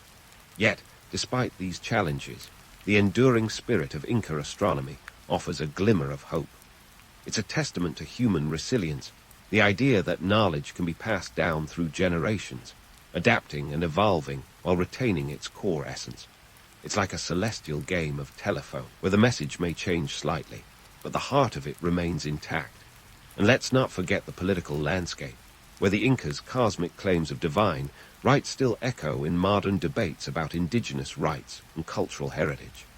The Incas were masters at using the stars to bolster their authority, and today their descendants continue to navigate a complex world where cultural identity and political power are still deeply intertwined. It's a dance as intricate as any celestial alignment, with stakes just as high. So, as we wrap up our cosmic exploration, let's take a moment to appreciate the duality of the Inca legacy, the romance of celestial wonders and the reality of human ingenuity. Their story is a reminder that history is not just a collection of dates and facts, but a living, breathing narrative that continues to unfold. It's like a starry tapestry, where each thread tells a part of the story, and together they create a picture that's as complex as it is beautiful. In the end, the Incas' astronomical achievements are a testament to the power of observation, the ability to look up at the night sky and see not just stars, but a universe of possibilities. It's a reminder that sometimes the most profound truths are hiding in plain sight, waiting for someone to look up and take notice. And as we continue to explore the cosmos, let's carry a bit of that Inca wisdom with us, a recognition that the stars are not just distant points of light, but part of a larger cosmic dance that we are all, in some way, a part of. Augustus Caesar, known as the man who turned Rome from a chaotic republic into a colossal empire, certainly didn't start life with a silver laurel wreath on his head. Born as Gaius Octavius Thurinus in 63 BCE, he was a scrawny teenager from the wrong side of the Tiber River, a little too far from the glitz of Rome's Forum. His family, while not swimming in the highest echelons of Roman society, had enough clout to keep the neighbors impressed. Still, nobody was betting on young Octavian to play with the big boys of Roman politics, but fate had a twist in store. His great uncle, Julius Caesar, had a thing for the kid and adopted him as his heir in 44 BCE. Talk about climbing the family tree. Now, if you think family reunions can be awkward, just ponder the aftermath of Caesar's assassination. March 15, 44 BCE, the Ides of March, where friends with daggers aren't friends at all. A group of senators, who thought they were saving the Republic from Caesar's one-man show, stabbed him 23 times. Spoiler alert, they didn't save anything. Instead, they unleashed chaos on Rome, and in the eye of this political hurricane stood Octavian, a mere 18-year-old with a sudden promotion from obscurity to Caesar's heir. It wasn't exactly a dream come true, more like being handed a live grenade with the pin pulled out.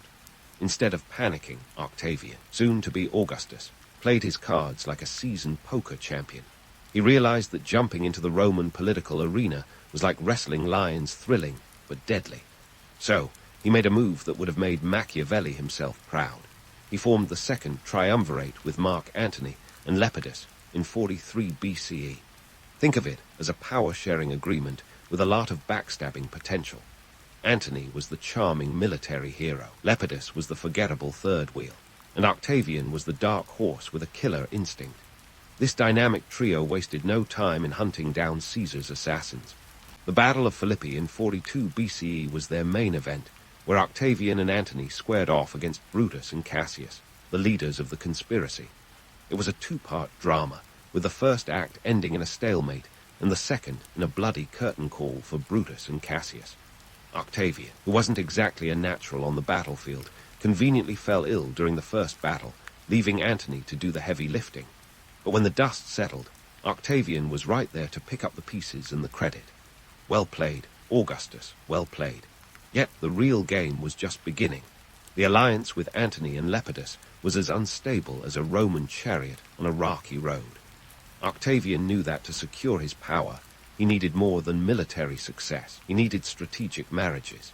Enter the marriage game, where alliances were forged at the altar. Octavian married Scribonia, who gave him his only child, Julia, but the union was about as happy as a Roman gladiator in the lion's den. So, he quickly divorced her in 39 BCE to marry Livia Drusilla, a move that was less about romance and more about political maneuvering. Livia came with connections and a brain as sharp as a Roman gladius. Meanwhile, Antony was off in Egypt, getting cozy with Cleopatra. While this might sound like a romantic subplot, it was a political disaster waiting to happen. Rome was not a fan of foreign entanglements, especially with someone as powerful as Cleopatra. Octavian seized the opportunity to paint Antony as a traitor, a man seduced by the allure of an Egyptian queen. It didn't help that Antony was openly planning to divide the empire between his children with Cleopatra. Rome's citizens, ever the gossip lovers, were scandalized. Back in Rome, Octavian was carefully crafting his image as the savior of the Republic, while Antony was cast as the villain in a toga. The personal rivalry turned public when Octavian read Antony's will, stolen from the Vestal Virgins, no less, revealing Antony's desire to be buried in Alexandria, not Rome. This was the political equivalent of leaving your hometown team for the rivals. The stage was set for a final showdown, but that's a tale for another day. Octavian's rise was a masterclass in the art of survival and power consolidation. He was the ultimate political chameleon, adapting to every twist and turn. He knew when to yield and when to strike, a talent that would serve him well as he transformed into Augustus, Rome's first emperor. But for now, let's take a moment to appreciate the audacity of a young man who saw opportunity in chaos, played rivals against each other, and married for power rather than passion.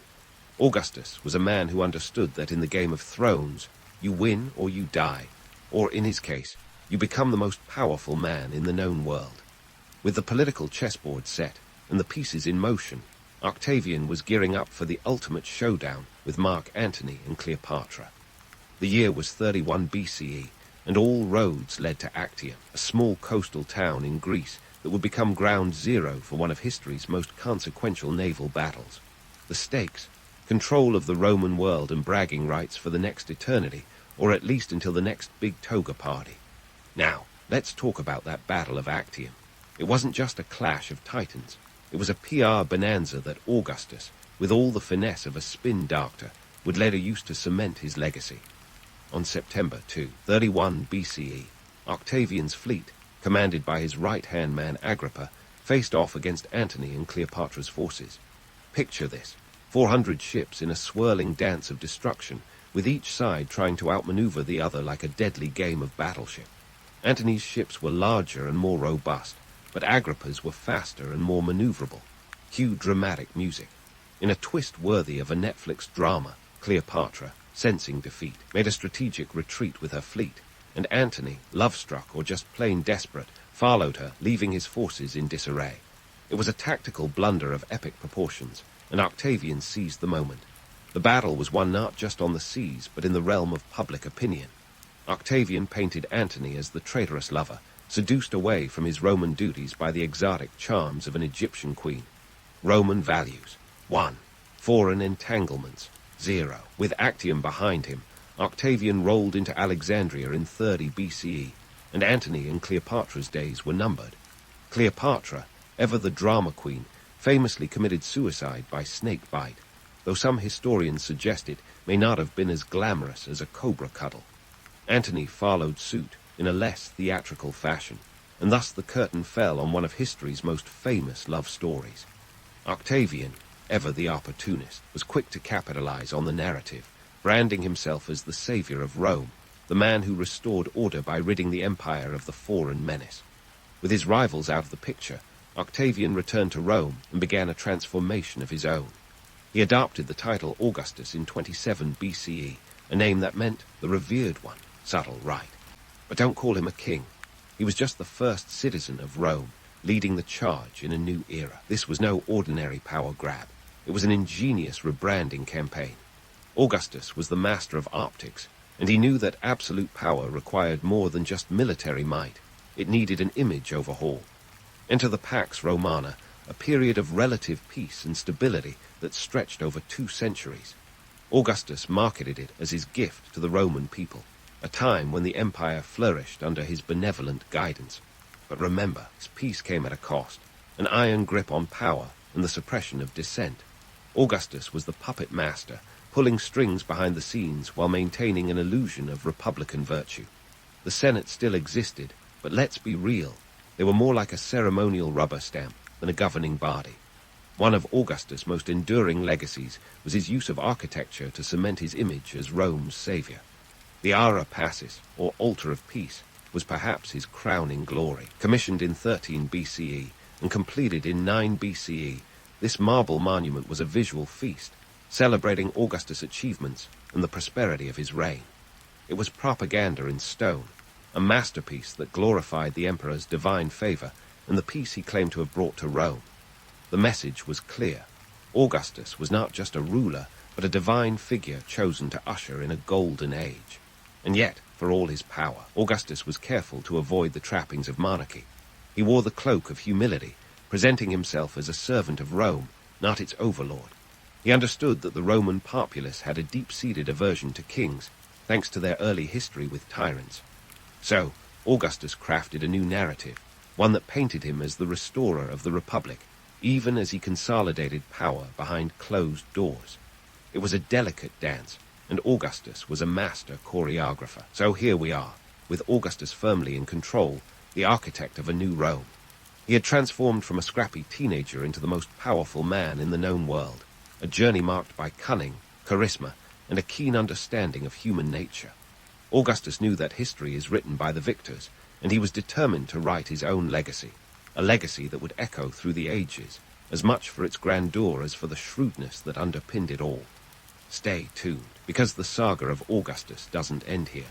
There's more to explore in the labyrinth of Roman politics, the intricacies of imperial propaganda, and the man behind the marble facade. Augustus may have claimed the title of first citizen, but his reign was anything but ordinary. And as the story unfolds, we'll see just how far he was willing to go to keep his place in the annals of history. But Augustus' legacy wasn't just about grand monuments and clever titles. It was about the nitty-gritty of governance, the nuts and bolts that kept the Roman machine running smoothly. Enter the world of Augustus' administrative reforms, a realm where bureaucracy meets brilliance.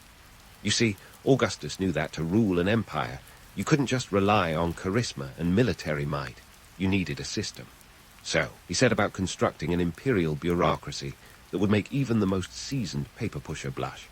First up, the tax system. Taxes, the eternal bane of citizens everywhere. Augustus, with his keen eye for detail, reformed the Roman tax structure, moving away from the chaotic and often corrupt system of tax farming. In the old days, wealthy Romans would bid for the right to collect taxes, often squeezing more from the populace than olives from a press. Augustus introduced a more centralized system, employing salaried officials to oversee tax collection. It was a move as revolutionary as cutting out the middleman in a dodgy business deal. And let's talk about that army. Augustus knew that a ruler is only as secure as his military is loyal. So, he created a standing army of about 28 legions, each consisting of roughly 5,000 soldiers. That's about 140,000 troops, not including auxiliary forces. These soldiers were professional, full-time warriors, a departure from the citizen soldiers of the Republic. Augustus didn't stop there. He established the Praetorian Guard, an elite unit of about 9,000 men charged with protecting the emperor.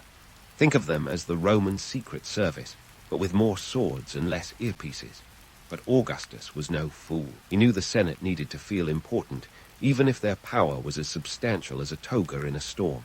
So, he kept them happy by preserving their traditional privileges and consulting them on important matters. They were given the illusion of influence, a classic case of let them think they're driving the chariot while you hold the reins. Now, about those economic policies. Augustus wasn't just a political animal.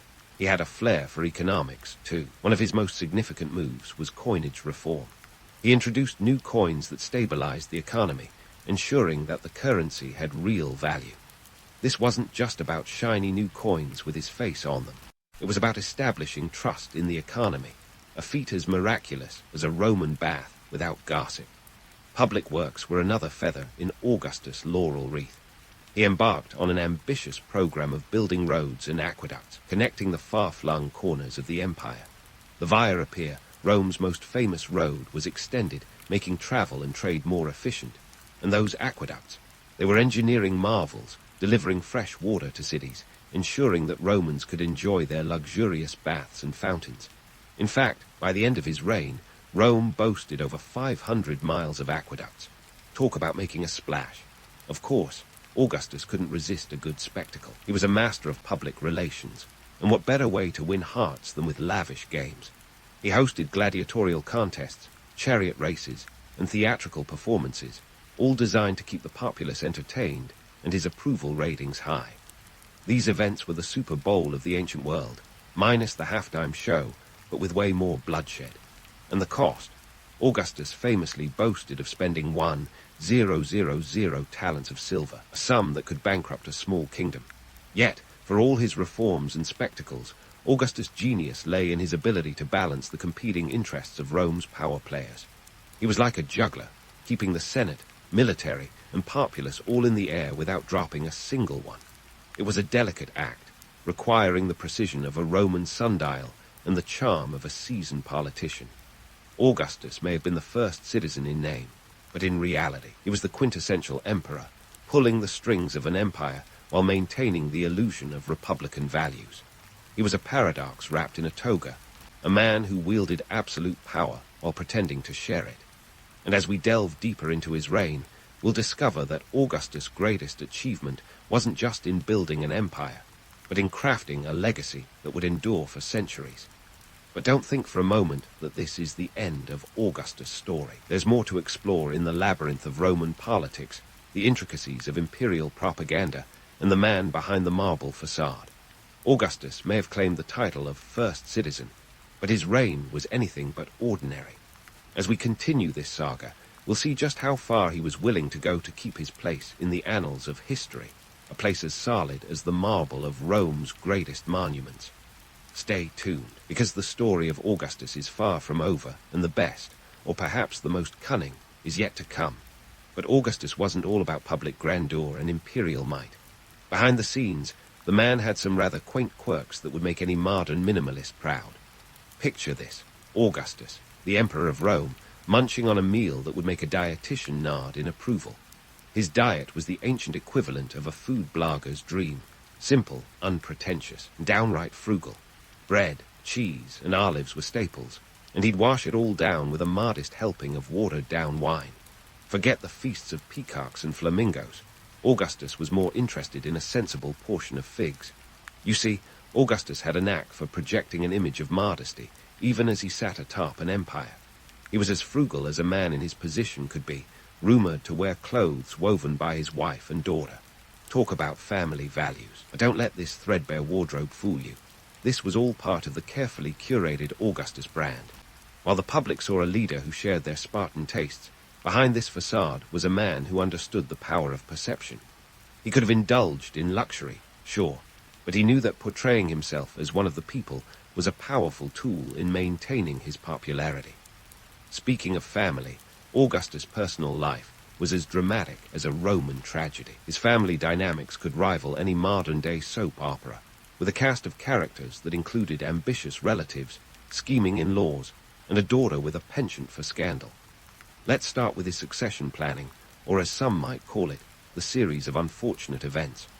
Augustus was determined to secure his legacy, but fate had other ideas. His preferred heir, Marcellus, died young in 23 BCE, a reminder that even emperors can't control everything. Augustus then pinned his hopes on Agrippa, his trusted general and son-in-law. But when Agrippa died in 12 BCE, the emperor had to scramble yet again. Enter Tiberius, Livia's son from her first marriage, who would eventually become Augustus' successor. Augustus' relationship with Tiberius was, shall we say, strained. Tiberius was more of a brooding introvert than a charismatic leader, and Augustus wasn't convinced he was the man for the job. But with few options left, he reluctantly adopted Tiberius in 4 CE, a decision that probably led to a few sleepless nights. Meanwhile, the Julian family drama continued to unfold like a Roman epic, with Augustus' daughter, Julia, at the center of it all. Ah, Julia, the apple of her father's eye and the bane of his existence. Known for her wit and charm, Julia was also infamous for her scandalous love life. Despite marrying well and bearing Augustus several grandchildren, Julia's affairs were the talk of the town. Rome loved a good scandal, and Julia provided plenty. Augustus, a man who had built his reputation on moral reform, was caught in a bind. In a move that stunned Rome, he exiled her in 2 BCE, a drastic step that underscored the lengths he would go to protect his image. Of course, public gossip and perception weren't just about family affairs. Augustus knew that Rome's citizens were always watching, ready to share their opinions at the drop of a toga. Rumors and satire were part, and parcel of Roman life, and Augustus had to navigate these turbulent waters with a deft hand. He was a master at turning the tide of public opinion, skillfully using propaganda to his advantage.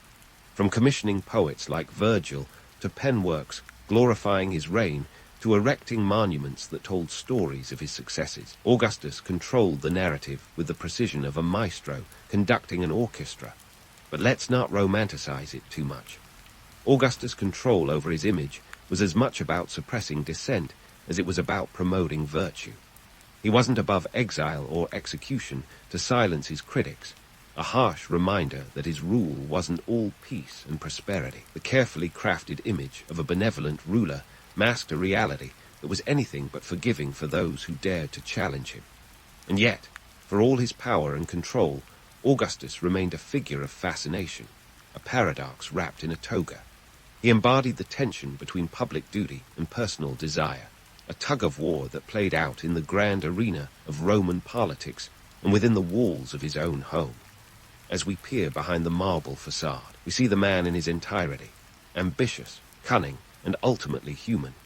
Augustus' story is far from over, and as we continue to unravel the threads of his life, we'll see just how deeply his personal quirks and family dramas shaped the empire he left behind. Stay tuned, because the saga of Augustus is a tale that continues to intrigue and inspire, a testament to the complexities of power and the enduring appeal of history's greatest figures. There's more to explore in the labyrinth of Roman politics, the intricacies of imperial propaganda, and the man behind the marble mask. Augustus may have claimed the title of first citizen, but his reign was anything but ordinary. As we delve deeper into his story, we'll uncover the layers of intrigue and ambition that defined his legacy, a legacy as enduring as the Roman Empire itself. So, as Augustus' life unfurls like a Roman scroll, let's dive into the final chapters of his epic tale. By the time he shuffled off this mortal coil in 14 CE, Augustus had left an indelible mark on Rome, and not just on the marble monuments that carried his name. His reign was a masterclass in political reinvention, but was it the golden age of stability we often hear about, or a cleverly spun yarn that glosses over the iron fist beneath the velvet glove? Augustus, for all his virtues and vices, was a man who understood the power of a good story. The narrative of his reign as a period of peace and prosperity, the so-called Pax Romana, is one that echoes through the annals of history like a well-rehearsed chorus. But let's not kid ourselves.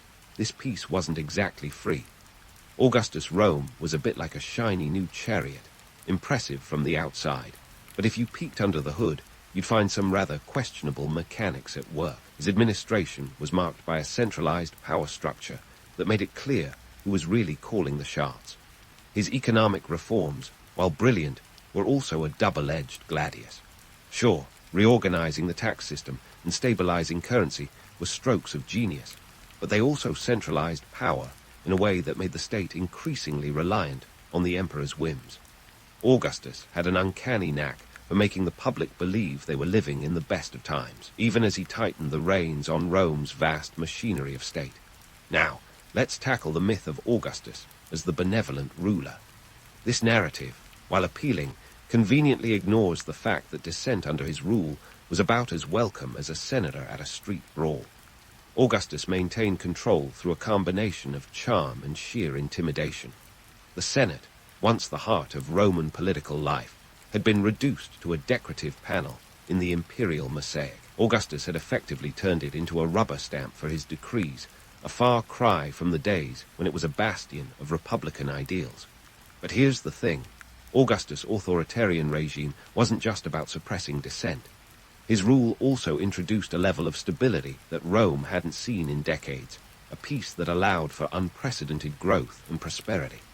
The empire's borders were secure, trade flourished, and Roman culture spread like olive oil on a crusty loaf of bread. The city itself was transformed. A Rome of brick became a Rome of marble, filled with grand temples, bustling markets, and sprawling public forums. Augustus' architectural feats were propaganda in stone, a testament to his vision of Rome as the eternal city. And yet, for all the stone and marble, the real legacy of Augustus lies in the institutions he left behind. His reforms laid the groundwork for an empire that would last for centuries. The civil service, military and legal systems that he put in place set the standard for governance long after his death. Rome's influence on Western civilization, from the spread of Roman law to the Latin language, can be traced back to Augustus' blueprint. His reign marked the transition from a fragile republic to a formidable empire, a shift that would shape the course of history. As for Augustus himself, his end came as all ends do, quietly, almost anticlimactically. In 14C, as he died at the ripe old age of 75, Augustus reportedly uttered, "Have I played the part well?" then applaud as I exit. It's the kind of line that makes one wonder if he was directing his own life's drama right to the end. Shortly thereafter, the Senate made sure his legacy would shine brighter than a polished cestus by deifying him. Augustus was now a god, a status that would make even the most ambitious politician green with envy. And so, Augustus left behind a legacy as complex as the empire he helped build. On one hand, he was the architect of Rome's golden age, a visionary leader whose reforms reshaped the ancient world. On the other, he was an autocrat who wielded power with a deft hand, ensuring that the image of Augustus, the savior, was the one that endured through the centuries. It's a legacy that continues to spark debate among historians as they weigh the romanticized tales against the harsher truths of his reign. In the end, Augustus' story is more than just the tale of one man's rise to power. It's a reflection of the timeless dance between ambition and restraint, between the allure of authority and the price of absolute control. His life reminds us that history is rarely black and white, but a tapestry woven with threads of complexity and contradiction.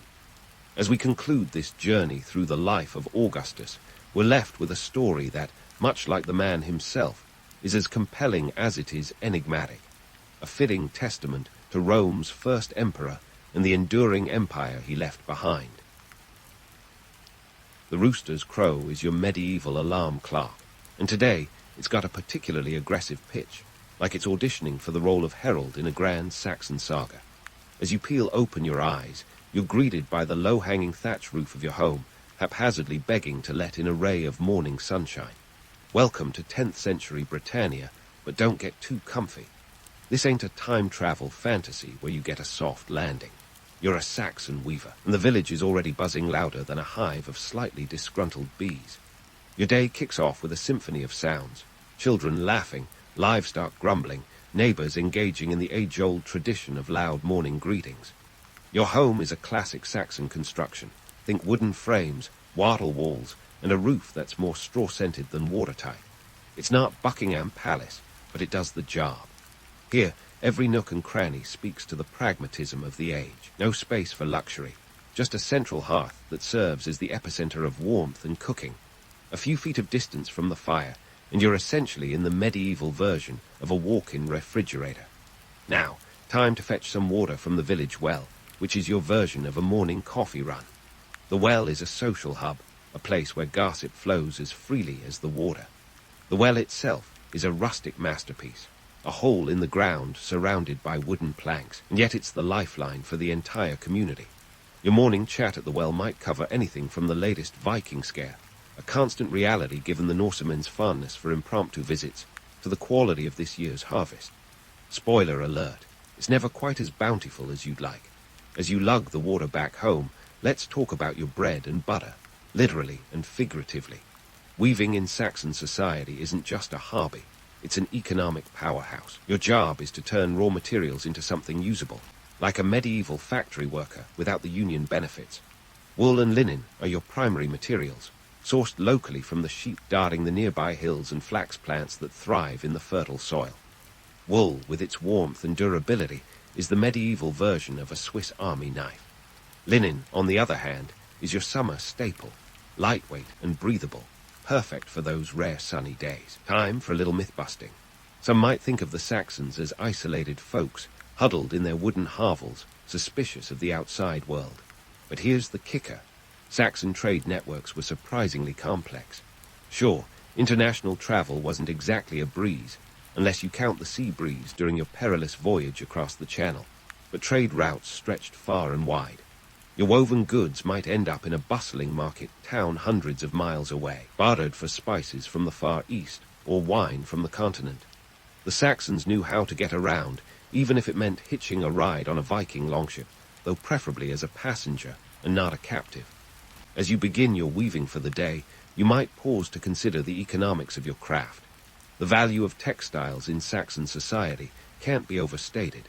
A well-woven cloak isn't just clothing, it's currency. Your ability to produce quality fabric can influence your standing in the village, and by extension, your very survival. It's no small feat. The spinning, dyeing, and weaving processes are labor-intensive, requiring skill and patience. But hey, it beats tilling the fields in the rain, right? So, what's the takeaway as you settle into your loom for the morning? You're part of a vibrant, albeit occasionally damp, tapestry of life, where every thread you weave contributes to the broader Saxon economy. This isn't the dark, isolated corner of history some might imagine. It's a dynamic world filled with trade, craftsmanship, and yes, a fair share of challenges. As you weave, you're not just creating textiles, you're crafting the story of your community, one thread at a time. And that's a day in the life of a Saxon weaver, hardly glamorous, but undeniably significant. Speaking of creating the story of your community, let's get into the nitty-gritty of how you actually weave that narrative, one painstaking thread at a time. Let's start with the tools of your trade, spindles, looms, and dyeing vats. Think of them as the medieval weaver's arsenal, not unlike a modern-day graphic designer's suite of software. Only these tools require a bit more elbow grease and a lot less electricity. First up, the spindle. This unassuming little tool is your basic, must-have gadget, the very foundation of your textile wizardry. It's essentially a small, weighted stick that spins to twist fibers into yarn. While it might not look like much, it's the 10th century equivalent of a smartphone without apps. It's indispensable. You can't weave without yarn, and you can't get yarn without spinning. It's the first step in the laborious journey from raw wool or flax to finished fabric. The spindle's simplicity is deceptive. Mastering it takes years. You're not just twiddling your thumbs here. You're transforming chaotic fibers into orderly strands with the rhythmic twirl of your wrist. Next, let's talk about looms. There's no weaving without one, and in your Saxon home, you likely have a vertical loom. Picture a massive wooden frame, standing tall like a primitive but proud ancestor to today's industrial machines. It's equipped with weights, usually stones or clay, to keep the warp threads taut. Remember those. They're the vertical threads that act as the backbone of your fabric. The weft threads, which you pass over and under the warp, are the horizontal heroes that fill in the gaps. This process requires a deft touch and a keen eye. It's not just about making fabric. It's about creating something durable and beautiful, a testament to your skill. Now, onto the dyeing vats. These are where the magic, or more accurately, the mess, happens. The vats themselves are as rustic as they come. Think large wooden tubs that would make a modern health inspector faint. Dyeing is a chemical art, involving boiling plants, minerals, and occasionally insects to extract vibrant colors. Woad for blue, madder for red, and weld for yellow. These dyes were the Snapchat filters of the medieval world, adding a splash of life to otherwise drab attire. But beware, it's a laborious task. You need to be precise with your mixtures. Too much madder, and you might end up with a shade that screams more garish than gorgeous. So, now you're armed with yarn, a loom, and some freshly dyed fibers. But let's not get ahead of ourselves. Weaving is a marathon, not a sprint. Crafting a single garment could take weeks of tireless labor. It's a test of endurance and patience. And while the romantic in you might imagine a serene process filled with meditative focus and poetic inspiration, the reality is much more gritty. It's not all warm fireside chats and sipping honeyed mead. It's relentless, back-breaking work that strains your eyes and cramps your fingers. Yet there's a certain satisfaction in it, a tactile, physical connection to your craft that modern jobs often lack. Now, let's untangle some myths about gender roles. You might think that weaving was strictly women's work, a quaint domestic duty, but reality throws a wrench in that narrative. Yes, women were predominantly the weavers, but men also took up the craft, especially when it became a profitable trade. Weaving wasn't just a sideline hustle. It was a legitimate business, and in some cases, a family affair. When demand spiked, everyone chipped in, gender roles be damned. In a society where survival often trumped tradition, flexibility was key. So, the next time someone waxes lyrical about strict gender divides in history, remember that economics often tells a different tale. Speaking of economics, Let's explore the market dynamics that influenced your livelihood. Local and regional markets were the lifeblood of Saxon trade, hubs of commerce that connected your village to the wider world. Sure, you might not have had access to Amazon Prime, but market days were events, occasions where you could barter your textiles for goods and gossip alike. Your woven fabric might fetch a handsome price, especially if it was finely crafted or uniquely dyed. But market forces were fickle mistresses. A poor harvest or a Viking raid could send prices plummeting. Economic pressures were as unpredictable as the British weather and just as impactful. The weaver's status in society was precarious, a delicate balance of respect and vulnerability. High-quality textiles were prized possessions, and as their creator, you were a respected artisan. Yet your prosperity was tied to factors beyond your control, the whims of fashion, the stability of trade routes, and even the political climate. A single bad season could spell disaster, a reminder of the fragile nature of your craft. It's a wonder that you ever got any sleep, given the constant juggling act required to keep your head above water. So, as you settle into your loom, surrounded by the tools of your trade, you're not just weaving cloth. You're weaving your destiny amidst the complex tapestry of Saxon society. Your craft is a testament to human ingenuity and resilience, a reminder that even in the face of daunting challenges, creativity and skill can carve a path through history. And as you pull the shuttle back and forth, it's clear. The life of a Saxon weaver was anything but threadbare. As you pull the shuttle back and forth, it's clear. The life of a Saxon weaver was anything but threadbare. But let's hit the pause button on the loom for a moment and pan out to see the grand tapestry of 10th century Britannia, the political climate that shaped your world. Imagine a chessboard, not with neatly defined squares, but with jagged edges and unpredictable moves. This was a time when alliances were as stable as a toddler on a sugar high. The kingdom of Wessex, under the steady hand of King Edward the Elder, was doing its best to keep the Viking raiders at bay while trying to unite England under a single banner. Meanwhile, the Danelaw, a swath of territory in the north where Norse law reigned supreme, was a constant reminder of the not-so-distant threat. Now, you might think that as a humble weaver, these political games wouldn't touch you, but oh, how wrong you'd be. Wars and power shifts weren't just for the history books. They had a direct line to your day-to-day. Take taxes. For example, the Danegeld, a tax imposed to pay off those pesky Vikings, would have been a familiar term, and not in a good way. Picture it. After spending weeks spinning, dyeing, and weaving, you're finally ready to trade your fabric at market. Yet, just as you're about to pocket your hard-earned silver, along comes a royal official with an open hand and an expectant look. Suddenly, your profits are lighter than the linen you've been weaving. No wonder folks back then might have felt like they were working more for their rulers than for themselves. Speaking of rulers, let's not forget the church, which wielded influence with an iron crozier. The church was the medieval internet, a gateway to information, but also a gatekeeper. In your village, the church wasn't just a spiritual haven. It was a powerhouse of education and trade. Monasteries, those bastions of holiness and hard work, were also centers of learning. They held the keys to literacy, and if you were one of the lucky few to learn to read, it was likely thanks to a monk with a penchant for ink-stained fingers. But before you get too misty-eyed about monastic life, remember, these were the same folks who'd remind you of your moral duty to pay tithes. Think of it as the original subscription fee to a higher power, payable in produce or fabric. The church was both savior and taxman, a complex relationship that meant you were constantly balancing your spiritual and economic books. And while we're on the topic of balance, let's not forget the role of trade in this political landscape. The Saxons were enterprising folks, and trade was their lifeblood. The political climate could either open new trade routes or close them faster than you could say Norse invasion. Savvy weaver like yourself might find your textiles reaching markets as far-flung as Byzantium, though not without a good bit of luck and a capable merchant. These international connections were vital, but they also meant navigating a minefield of tariffs, tolls, and the occasional pirate attack. Shipping goods in the 10th century was less about reliable logistics and more about hoping your cargo didn't end up as Viking loot. Now, let's bust a myth or two, shall we? You might have heard the tale of the noble Saxon warrior, clad in mail and ready to defend the homeland.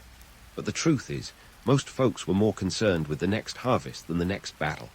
Yes, there were warriors, but they were outnumbered by farmers, craftsmen, and of course, weavers. The romantic image of the dowdy Saxon soldier is appealing, but it overlooks the reality that most people were too busy trying to make ends meet to pick up a sword. And besides, who needs a sword when you've got a spindle? In a land where textiles were as precious as armor, your craft was your weapon, and your loom was your battlefield. The political and religious dynamics of 10th century Britannia were like the warp and weft of a complex fabric, each thread influencing the other. As you sit at your loom, you're not just weaving textiles, you're interlacing your life with the broader strokes of history. Every thread you pull tight is a reminder that in this world, survival depends on adaptability. The weaver's life was a testament to the resilience of the human spirit, a story of grit wrapped in wool. And so, as the sun dips lower in the sky, casting long shadows over the village, you take a moment to reflect. You're not alone in this saga. Your life is part of an intricate web of politics, religion, and trade, each element tugging at the other in unpredictable ways. The fabric of your existence is woven with the threads of history, strong, resilient, and beautifully complex. As you prepare to wind down for the day, you know tomorrow will bring new challenges and opportunities. But for now, you can rest easy, knowing that in your own way, you're part of the grand narrative of Britannia. Stay tuned, because in the world of 10th century Saxons, the story is never truly over. There's always another chapter waiting to be woven. As the sun dips behind the horizon, painting the sky with hues that would put your best dyed fabric to shame, let's unravel some of the tangled myths about Saxon life. The so-called Dark Ages, a term that conjures images of ignorant peasants stumbling through a grim and murky past. But hold your horses, or should I say your oxen. This isn't Game of Thrones, and the Saxons weren't just extras wandering aimlessly in the background. First off, let's tackle the term Dark Ages itself, a misnomer if there ever was one. Coined by Renaissance scholars who felt a bit too smug about their own intellectual prowess, it suggests a time of cultural stagnation. Yet, the reality was far more vibrant.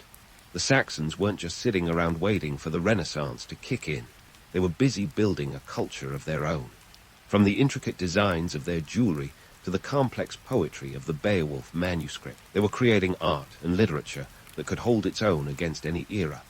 The Anglo-Saxon Chronicle, for instance, is one of the earliest historical records in English, a testament to their keen sense of history and narrative. But let's not get too starry-eyed. Life in 10th century Britannia was no picnic. Disease was the medieval boogeyman lurking around every corner, ready to crash your party at a moment's notice. The average life expectancy was around 30 to 40 years, assuming you weren't wiped out by one of the many plagues that swept through with alarming regularity. Forget antibiotics.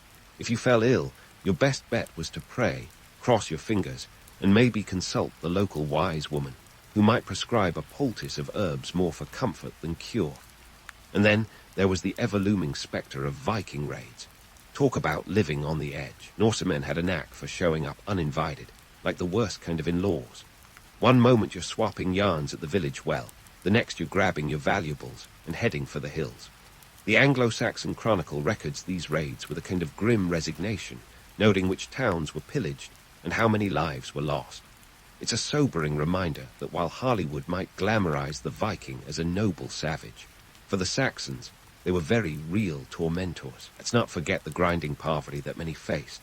Your average Saxon wasn't living in a quaint hobbit hole, sipping mead and debating the finer points of King Alfred's latest decree. Most lived in simple wooden homes, little more than a single room shared with family and livestock alike. Privacy was as rare as a sunny day in winter, and personal space was a luxury you could only dream of. When it came to fashion, options were limited to what you could make or barter for. Forget Gucci. Your wardrobe was more likely to feature homespun tunics and hand-me-downs. But Saxon society wasn't all doom and gloom. Their legal system was surprisingly sophisticated, with a keen sense of justice that could rival Judge Judy. The concept of wergild, a form of compensation paid to the family of someone who was injured or killed, was an early attempt at balancing the scales of justice. It was a price tag on violence, designed to deter blood feuds and promote social harmony. Sure, it wasn't perfect. Nothing says awkward family reunion quite like discussing the going rate for a lost eye. But it was a start. Now, let's peel back the layers on the Saxons' economic life. Bartering was the name of the game, and every transaction was a delicate dance of negotiation. Markets were bustling places, full of noise and life, where traders haggled over everything from livestock to textiles. Coins were in use, but they were often in short supply, so bartering was a practical necessity. Trade was the lifeblood of the Saxon economy, and their networks extended far beyond these shores. Goods from as far afield as the Middle East found their way into Saxon markets, proving that they were anything but isolated. Education was another area where the Saxons showed unexpected depth. The church played a crucial role here, with monasteries acting as centers of learning and preservation of knowledge. Latin was the lingua franca of educated elites, and scholars like Alcuin of York were renowned across Europe. Their contributions laid the groundwork for future intellectual movements, even if they didn't get the credit they deserved at the time. It was a bit like being the unsung hero behind the scenes of a blockbuster film, a vital role, but often overlooked. And let's not forget the role of women in Saxon society. While they didn't exactly have the right to vote or run for office, women wielded significant influence, especially in matters of the household. Noblewomen could own land, manage estates, and even lead armies if the situation called for it. And while weaving was predominantly seen as women's work, it was also a respected craft that contributed significantly to the household economy. Women like Ethelfled, Lady of the Mercians, demonstrated that leadership wasn't exclusively a male domain. Her military prowess and political acumen made her a formidable figure, proving that when it came to power, the Saxons were a bit more egalitarian than you might think. Speaking of power, let's dive into the Saxons' religious life. Christianity had taken root by the 10th century, but it was a version that incorporated a healthy dose of the old pagan ways. This syncretism is evident in their art and architecture, where Christian symbols often intermingle with Norse motifs. The church was a central pillar of the community, offering spiritual guidance, but also acting as a social hub. It was where you'd catch up on the latest news, or perhaps engage in a bit of medieval matchmaking. So, as you sit by your loom, the afternoon light casting long, lazy shadows, consider this. The life of a Saxon weaver was a complex weave of tradition and innovation, hardship and resilience.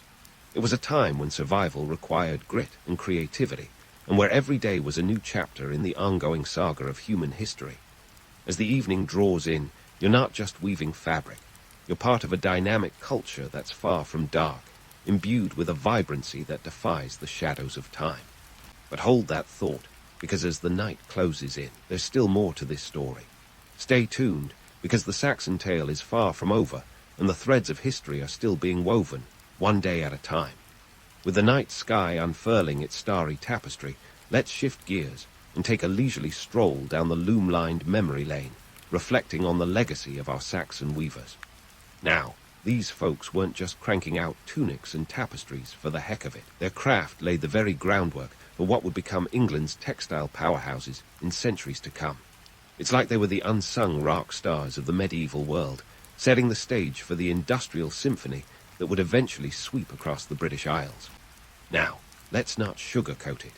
Weaving, in its day, was no walk in the park, or whatever the medieval equivalent of a park was. Imagine spending hours bent over a loom, your fingers dancing to a rhythm older than the Gregorian chant, all while your back screamed louder than a Saxon scald. Yet this back-breaking labor was crucial. The textiles you produced weren't just for local consumption. They were the currency of cultural exchange, shipping off to far-flung markets like a medieval silk road, albeit with a bit more wool and a tad less silk.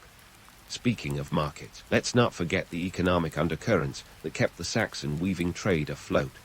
As weavers, you were the linchpins of an economy where textiles were as good as gold. A finely woven cloth could fetch a handsome price, whether it was traded for a sack of grain or a few silver pennies. These weren't just items of utility, they were status symbols, the medieval equivalent of owning a Tesla. But unlike the plug-in car, your handiwork didn't just burnish your social standing. It reinforced the very fabric of society, pun intended.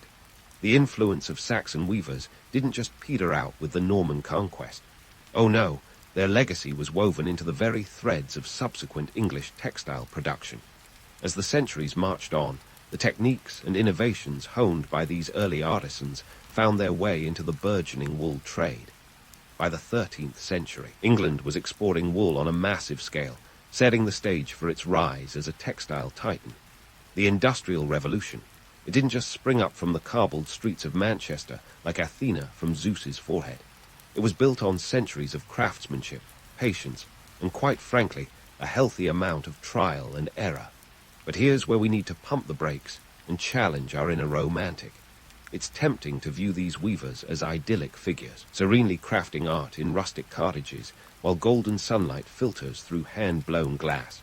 The truth, their lives were grittier than a Saxon battlefield.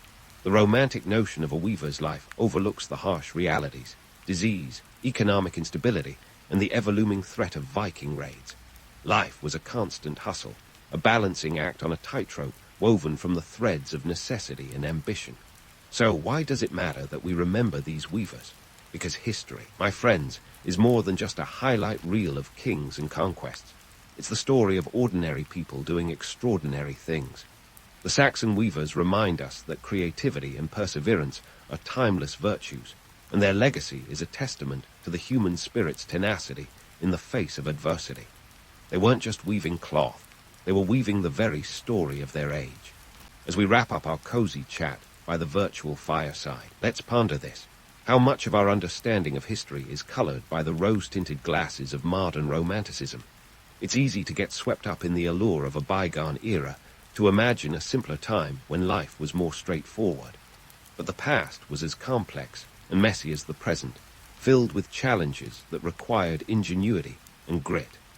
The legacy of Saxon weavers is a tapestry woven from both truth and myth, each thread playing a crucial role in the larger narrative. They may not have made headlines in the Anglo-Saxon Chronicle, but their impact ripples through time, shaping the course of history in ways both seen and unseen. So next time you pull on a sweater or wrap yourself in a cozy blanket, spare a thought for those early artisans who, through their skill and perseverance, left an indelible mark on the world. After all, history is a rich mosaic of stories, each one vital to the grand design. As you settle in for the night, perhaps with visions of looms dancing in your head, remember this. The past is a living tapestry, and every thread, no matter how humble, is essential. History isn't just about the grand narratives, it's about the people who wove their lives into the fabric of time. So here's to the Saxon weavers, the craftsmen of yore, and the timeless tales they spun with every shuttle pass. Sweet dreams, and may your historical musings be as rich and colorful as the tapestries they left behind. Paris in 1694, a city where the streets were as busy as the salons were lively, and into this vibrant chaos was born Francois-Marie Rowett, a.k.a. Voltaire. Now, when we say born, we're talking about an era where the phrase infant mortality wasn't just a grim statistic but a daily reality. Yet Francois emerged kicking, screaming, and destined to make quite a racket in the world. His father, a notary, probably hoped his son would follow in his respectable footsteps, but Francois had other plans that involved poking fun at the very fabric of French society. Fast forward to Francois at the ripe age of 7, when he found himself at the prestigious Jesuit school, Lycée Louis le Grand. Now, don't let the name fool you. This wasn't some cushy institution where they handed out free enlightenment with the morning croissants. It was more like a boot camp for young minds, with a side of Latin. Here, Francois learned the art of rhetoric and philosophy, skills that would serve him well in his future endeavors of satirical genius. But even in these early days, he wasn't exactly the teacher's pet, more like the class clown who could recite Ovid while making fun of the principal's hairpiece. By the time he reached his teens, Francois was already showing signs of the rebellious streak that would land him in hot water. Literally, in 1717, when he found himself behind bars in the Bastille. And what heinous crime had he committed to earn this dubious honor? Simply put, he had the audacity to mock the powers that be with a few well-placed verses. Imagine being so good at roasting people that the government decides to give you a timeout in a medieval fortress. That's Francois for you. It was during this little stint in the Bastille that Francois decided he needed a new identity, one that would allow his biting wit to flourish without constantly landing him in hot water. So he adopted the pen name Voltaire. There's a lot of debate about where this name came from. Some say it's an anagram of Arowat Lejeune, his family name, while others argue it was a nod to the Latin phrase voluntas, meaning will or desire. Either way, the name stuck, and Voltaire emerged from prison not just as a man with a pen name, but as a force to be reckoned with. Now, let's talk about the world Voltaire was born into, a world on the brink of the Enlightenment, where new ideas were as infectious as the latest fashion trends. The Enlightenment was all about challenging the status quo, questioning authority, and embracing reason over superstition. It was a time when coffee houses were the breeding grounds for revolutionary ideas, and thinkers like Voltaire were the rock stars of their day, minus the groupies and electric guitars. But let's not get too misty-eyed about this age of reason. In reality, 18th century France was a place where social mobility was as likely as finding a unicorn in the Tuileries. The aristocracy had a stranglehold on power, and the clergy wasn't exactly known for its humility or piety. Voltaire's wit was like a scalpel, cutting through the hypocrisy and absurdity of a society that told peasants to be content with their lot, while the nobility feasted on foie gras. And oh, how Voltaire loved his satire. His early works were a blend of humor and razor-sharp critique, a cocktail that was as intoxicating as it was dangerous. He had a knack for exposing the ridiculousness of those in power, using his pen as a weapon in a world where words could be more lethal than swords. Take his play Oedipe, which premiered in 1718. It was a resounding success, not just for its dramatic flair, but for its subversive undertones. Voltaire had found his calling, and nothing, not even the threat of imprisonment, could silence him. In a society where the king's word was law, Voltaire dared to question the very foundations of authority. He wasn't just a man of letters. He was a man of conviction, determined to shine a light on the injustices of his time. The social dynamics of 18th century France were complex, a tangled web of power, privilege, and oppression. But Voltaire navigated this landscape with the grace of a tightrope walker, always one step ahead of those who would see him fall. So there you have it, the early life of Voltaire, a man who, even in his youth, had the audacity to challenge the world around him. His story is one of wit and defiance, a testament to the power of the pen in a world where conformity was the norm. As we continue to explore his life, remember that Voltaire wasn't just a product of his time. He was a catalyst for change, a spark in the powder keg of history. And this is just the beginning of his extraordinary journey. And so, with a quill in his hand and a twinkle in his eye, Voltaire was poised to take on the world. But as it turns out, the world had other plans, specifically England. You see, in 1726, Voltaire found himself in a bit of a pickle back in France, thanks to a little spat with the Chevalier de Rohan, a noble with a penchant for duels and a distaste for sharp-tongued playwrights. After a brief return to the Bastille, Voltaire decided that perhaps Paris wasn't quite ready for his brand of wit. So, he packed his bags and set sail across the English Channel, ready to exchange the croissants of France for the crumpets of England. Now, let's talk about England in the 1720s. If you think London was all fog and fancy hats, you wouldn't be entirely wrong. But it was also a place brimming with innovation and progress, a veritable playground for a curious mind like Voltaire's. This was a country basking in the afterglow of the glorious revolution, where constitutional monarchy was the new black, and Parliament actually had a say in governance. For Voltaire, who was used to the absolute monarchy of Louis Roman XV, this was like stepping into a political candy store. One of the first things Voltaire did upon his arrival was to dive headfirst into the vibrant literary scene. He became fast friends with some of England's intellectual heavyweights, like Jonathan Swift and Alexander Pope. These were men who, like Voltaire, wielded satire like a rapier, slicing through the absurdities of their time with a flick of their pens. Through them, Voltaire was introduced to the works of William Shakespeare, whom he initially criticized for his lack of classical restraint, but later came to admire for his raw genius. It was an admiration laced with envy, as Voltaire saw in Shakespeare a freedom of expression that was often stifled in the rigid structures of French theatre. But perhaps the most significant event during Voltaire's English sojourn was witnessing the funeral of Isaac Newton in 1727. Newton wasn't just any old scientist. He was the rock star of natural philosophy, the man who dared to explain the universe not with divine intervention, but with mathematics. Voltaire was floored by this concept. Here was a society that celebrated a man for his intellectual contributions, not just his noble birth. He later wrote about Newton with reverence, describing him as the man who discovered the laws of nature, and in doing so, restored reason to its rightful place. This experience left an indelible mark on Voltaire, solidifying his belief that reason and science were the keys to understanding the world.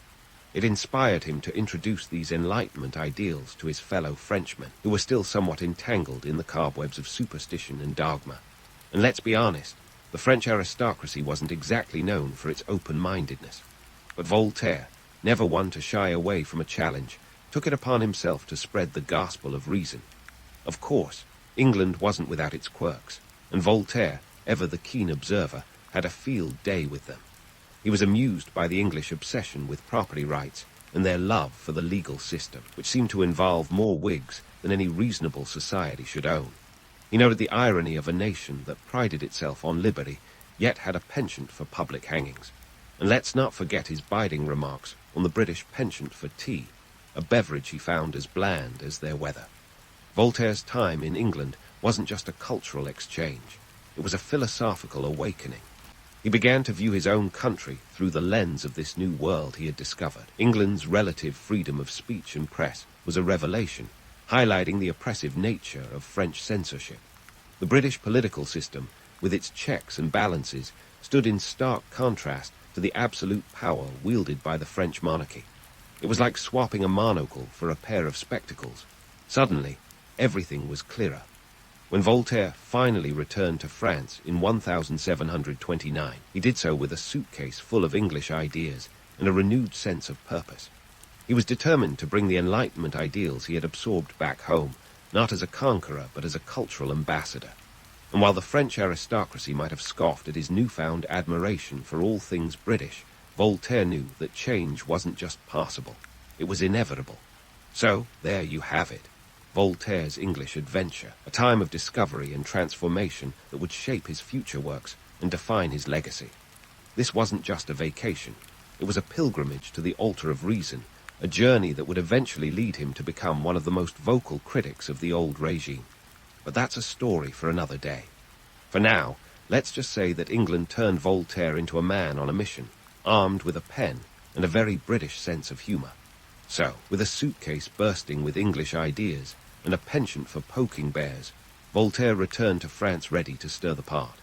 But let's not sugarcoat it. Re-entering French society wasn't exactly a cakewalk.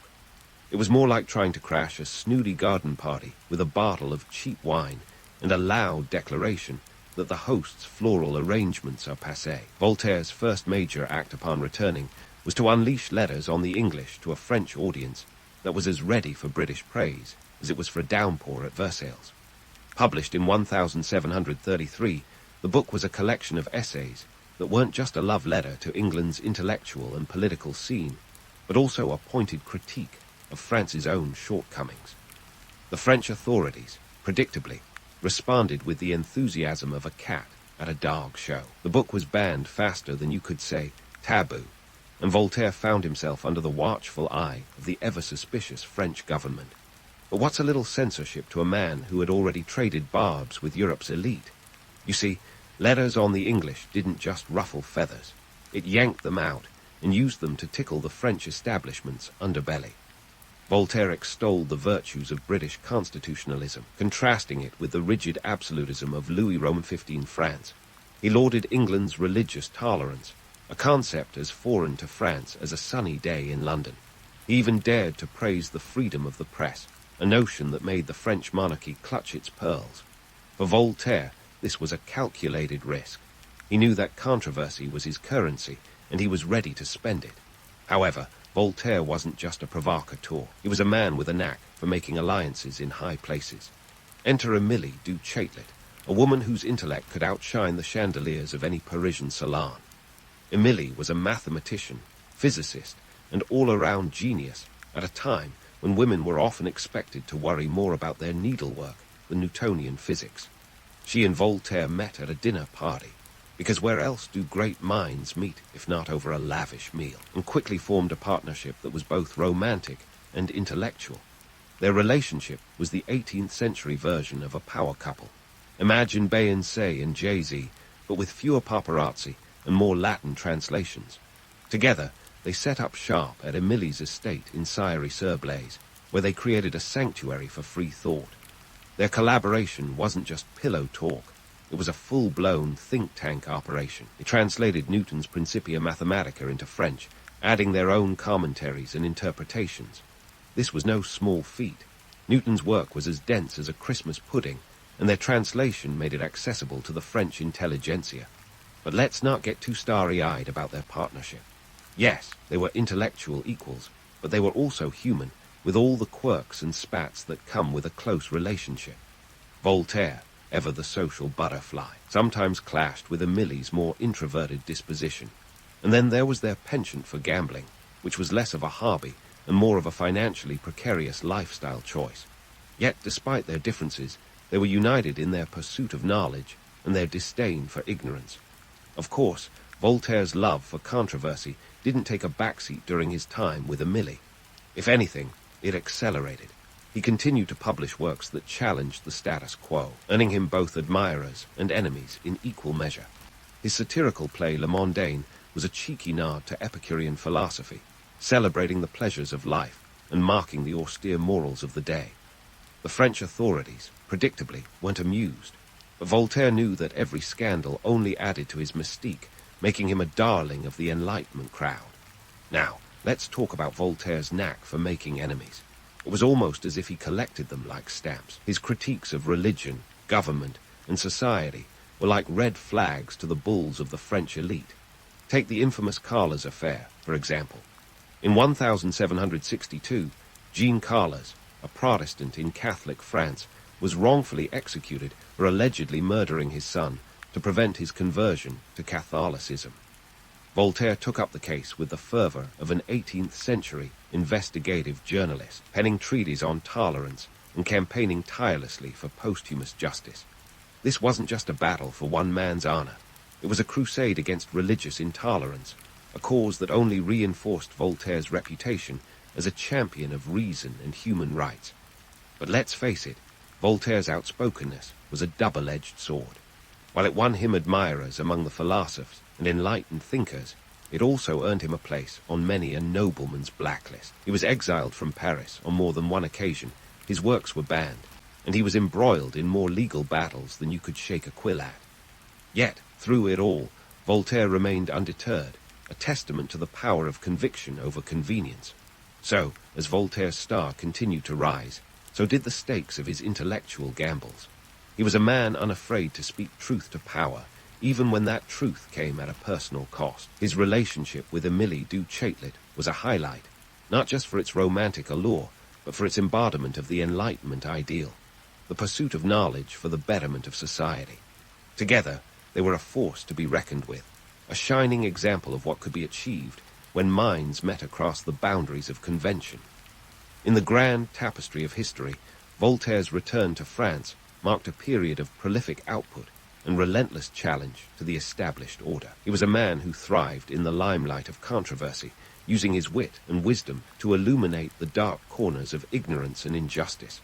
But this is far from the end of his story. Stay tuned as we continue to unravel the life of Voltaire, the man, the myth, the legend, and the eternal provocateur. Ah, Voltaire, ever the provocateur, the man who could make a scandal out of a soufflé recipe. As we dive into his later years, it seems only fitting that he traded the salons of Paris for a more rustic setting, albeit one he would transform into the epicenter of Enlightenment thought. Welcome to Ferney, a sleepy village on the French-Swiss border that Voltaire single-handedly turned from a backwater blip into an intellectual Disneyland. Picture this. It's 1758, and Voltaire, now in his 60s, and never one to shy away from a project, sets his sights on Ferney. He buys a sprawling estate there, and immediately sets about shaping it into his vision of a utopian enclave. And when I say shaping, I mean he practically redrew the map. Over the next 2 decades, Voltaire invested around 500,000 livres, a king's ransom, into the area. He financed new roads, improved agriculture, and even constructed a school and a church, which is amusing considering his well-documented beef with organized religion. But why Ferney? Well, Voltaire had a penchant for strategic retreats. Nestled just a couple of miles from the Swiss border, Ferney offered him a quick escape route in case he needed to dodge the French authorities. Because let's be honest, Voltaire's relationship with France was like that of a rebellious teenager with a strict parent, full of admiration but punctuated by frequent groundings. Ferney wasn't just a pet project. It was the stage on which Voltaire played out his role as a social reformer. He wasn't content to merely philosophize about bettering the world. He rolled up his sleeves and did the work. Under his stewardship, Ferney's population swelled from a mere 50 to over 200, turning the village into a bustling hub of commerce. He even started a watchmaking industry there, because who doesn't need a good timepiece to keep track of when they should be challenging the status quo? Now, let's talk about Voltaire's passion for justice. The Carlas affair wasn't just a flash in the pan. It was the spark that ignited his lifelong crusade against legal injustices. In 1763, he published treatises on tolerance, a biting critique of religious fanaticism that became a bestseller faster than you could say Inquisition. His relentless advocacy eventually led to the exoneration of Jean Carlas, albeit posthumously, proving that Voltaire was not just a man of words, but of action. But Voltaire didn't reserve his correspondence for French officials alone. No, his pen pal list reads like a who's who of 18th century European royalty. Enter Catherine the Great of Russia and Frederick the Great of Prussia, two monarchs who adored Voltaire's wit as much as his wisdom. Their letters weren't just casual chit-chat. They were a forum for discussing ideas that could, and sometimes did, change the course of history. Take Catherine the Great, for example. She was a woman who knew how to wield power, and like Voltaire, wasn't afraid to shake things up. Their correspondence covered everything from governance to philosophy, with Voltaire often encouraging her to embrace Enlightenment ideals. And while Catherine was no pushover, she respected Voltaire enough to consider his advice seriously. Their mutual admiration was like the 18th century version of a celebrity Twitter bromance, complete with quips, philosophy, and the occasional jab at a common adversary. Then there's Frederick the Great, a man who loved the arts almost as much as he loved military strategy. Frederick and Voltaire's relationship was a bit more complicated, much like a sitcom that keeps you guessing if the characters will end up together or not. Frederick invited Voltaire to his court in Potsdam, where Voltaire found himself both a favorite and a target. Their friendship was a roller coaster of intellectual sparring and petty squabbles, punctuated by Frederick's infamous impatience and Voltaire's relentless sarcasm. Yet their debates left an indelible mark on European politics, showing that even frenemies can change the world. Voltaire's letters weren't just idle chatter. They were instruments of influence. He was like the Enlightenment social media influencer, using his extensive network to spread ideas and challenge the status quo. And while he was undoubtedly a philosopher, Voltaire was also a pragmatist. He understood that ideas were only as powerful as their implementation, which is why he threw himself into both the theoretical and practical aspects of reform. However, let's not get too carried away with the image of Voltaire as a saintly reformer. Yes, he was a crusader for justice, but he was also a shrewd businessman, because someone had to pay for all those improvements in Ferney. He dabbled in various ventures, from trading grain to investing in the burgeoning luxury goods market. His portfolio was as diversified as his interests, and he wasn't above using his wit to get a leg up in the business world. Voltaire understood the economic engine of progress better than most, and he wasn't shy about revving it up when the occasion called for it. In the grand scheme of things, Voltaire's later years at Ferney were a testament to his enduring commitment to the Enlightenment cause. He wasn't just a talking head. He was a doer, a builder, a man who saw the potential for change and seized it with both hands. And while his story is far from over, his time at Ferney offers a glimpse into the mind of a man who never stopped questioning, never stopped challenging, and never stopped believing in the power of reason to shape a better world. So there you have it, Voltaire in his twilight years, still sharp, still cheeky, and still very much a force to be reckoned with. But our journey with him isn't done yet. As we move forward, we'll see how his legacy continued to evolve, leaving an imprint on history that would outlast even the most stubborn of his critics. Stay tuned, because Voltaire's story is far from finished, and the best is yet to come. As the twilight cast its glow over Voltaire's life, he had one more act to play, a grand return to Paris in 1778. The city that once banished him was now ready to roll out a carpet so red it might have been woven from embarrassment and belated admiration. At the age of 83, Voltaire was no longer the fiery upstart who had jousted with the establishment. He was a living relic of an Enlightenment era that had begun reshaping the world. And oh, how Paris adored a comeback story, especially one starring a man who had spent decades poking holes in the very fabric of its societal corset. Voltaire's return to Paris was nothing short of a media frenzy by 18th century standards. Crowds gathered as if waiting for a modern-day celebrity, while admirers lined the streets, eager for a glimpse of the man whose pen had been mightier than any sword. His arrival at the city's gates was heralded with such enthusiasm that it might have made even the most seasoned rock star blush. Here was a man who had challenged kings and clergy, now being celebrated by the very society he had so often criticized. The irony was as thick as the Parisian air, clouding the fact that Voltaire's health was as fragile as a rococo vase. Yet the city's elite couldn't help but fawn over him. His former foes were now his fans, eager to be associated with the intellectual giant. It was as if Voltaire had become the ultimate social accessory, the Enlightenment equivalent of a must-have handbag. But beneath the adulation lay a more complicated story, one that defied the simplistic narrative of Voltaire as the quintessential Enlightenment hero. For all his brilliance, Voltaire was a man of contradictions.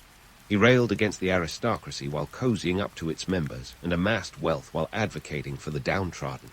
He was both a skeptic and a believer, a cynic with a hopeful heart, a human Rubik's Cube wrapped in a velvet cloak. In those final weeks, Voltaire was busy doing what he did best, stirring the pot. On February 7, 1778, he attended the premiere of his play Iron, where the applause was so thunderous it could have resurrected the dead, or at least rattled a few ghosts in the audience. But the victory lap was short-lived. Just 3 months later, on May 30, 1778, Voltaire passed away, leaving behind a legacy as sprawling and diverse as the volumes in his library. Voltaire's legacy is a paradox worth pondering. On one hand, he's the poster child of the Enlightenment, the man who championed reason, tolerance, and freedom of thought. His writings laid the groundwork for a more secular, rational society. His calls for civil liberties and his critiques of religious dogma were instrumental in shaping modern Western thought. Voltaire dared to ask the uncomfortable questions, the ones that made polite society squirm.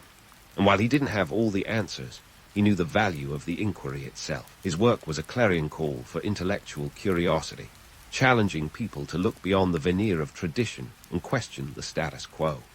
Yet, this romanticized image of Voltaire as the Enlightenment's shining knight is only part of the story. Voltaire was as much a pragmatist as he was a philosopher. He wasn't above using his sharp wit to curry favor or protect his own interests. His relationship with the truth was as flexible as a gymnast, bending to fit the needs of the moment. He could be capricious, his loyalties as changeable as Parisian weather. Voltaire's contradictions were not just personal quirks.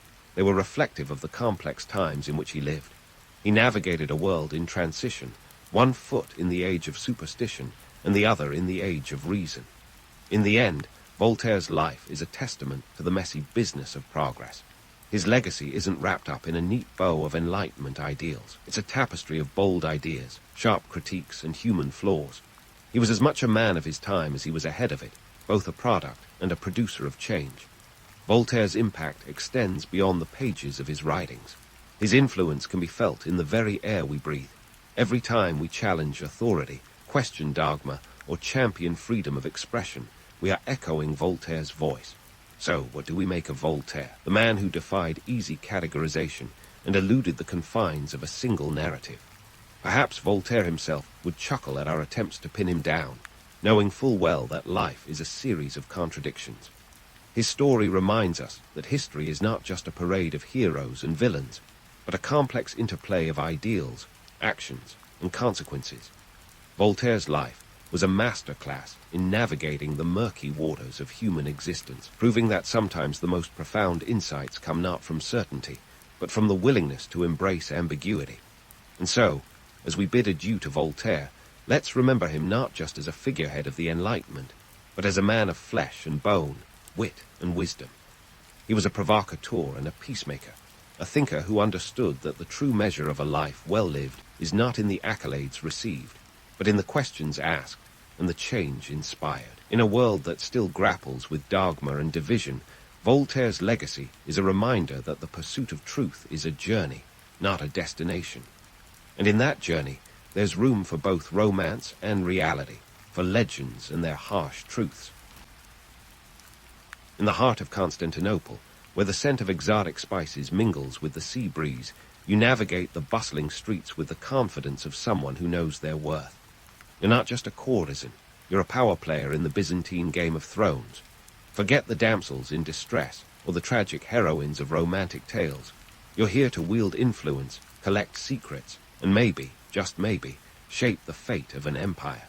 Let's talk Constantinople. In the 10th century, this city is the place to be. It's the glittering gem of the Byzantine Empire, where the East meets the West in a cacophony of languages, cultures, and currencies. Imagine a place with a population of around 500,000, making it one of the largest and most important cities in the world at the time. The Hagia Sophia's domes dominate the skyline, a symbol of both divine and earthly power. But while others are praying inside, you're working your magic outside, where the real action unfolds. You, my friend, are an integral part of the Byzantine economy, even if the annals of history might not always give you due credit. Courtesans in Constantinople aren't just entertainers, they're economic forces in their own right. They move in circles that few can access, from wealthy merchants and powerful generals to the emperor's closest advisors. You might be surprised to learn that the Byzantine state actually regulated and taxed your activities, recognizing the undeniable contribution you make to the city's coffers. Speaking of coffers, let's talk money.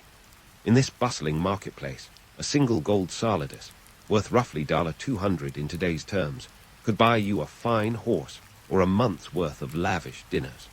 As a courtesan, your services are priced to match your skill and discretion, making you something of a luxury item. The rich and influential spend freely to secure your company at banquets and private soirees, where the real politicking goes down. But let's not romanticize too much. The life of a courtesan is no stroll through the imperial gardens. You're dancing on a tightrope between privilege and peril. The same men who shower you with gifts might turn on you if you misstep. And while you enjoy the perks of high society, you're also its scapegoat when things go awry.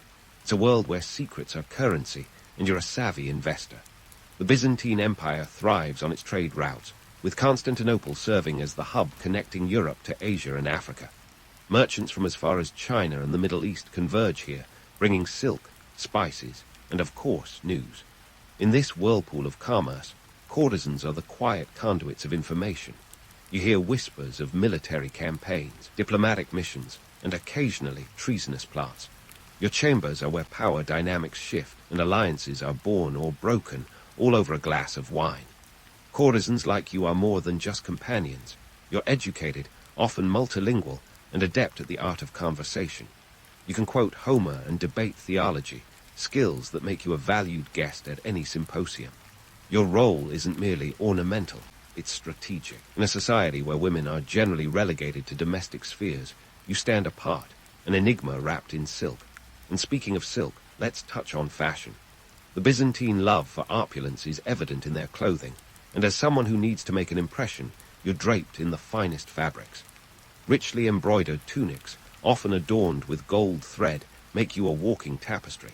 It's not just about looking good, it's about signaling your status and power. Your appearance is your armor in a world where first impressions are everything. But here's the kicker. Despite your influence, you're treading a fine line.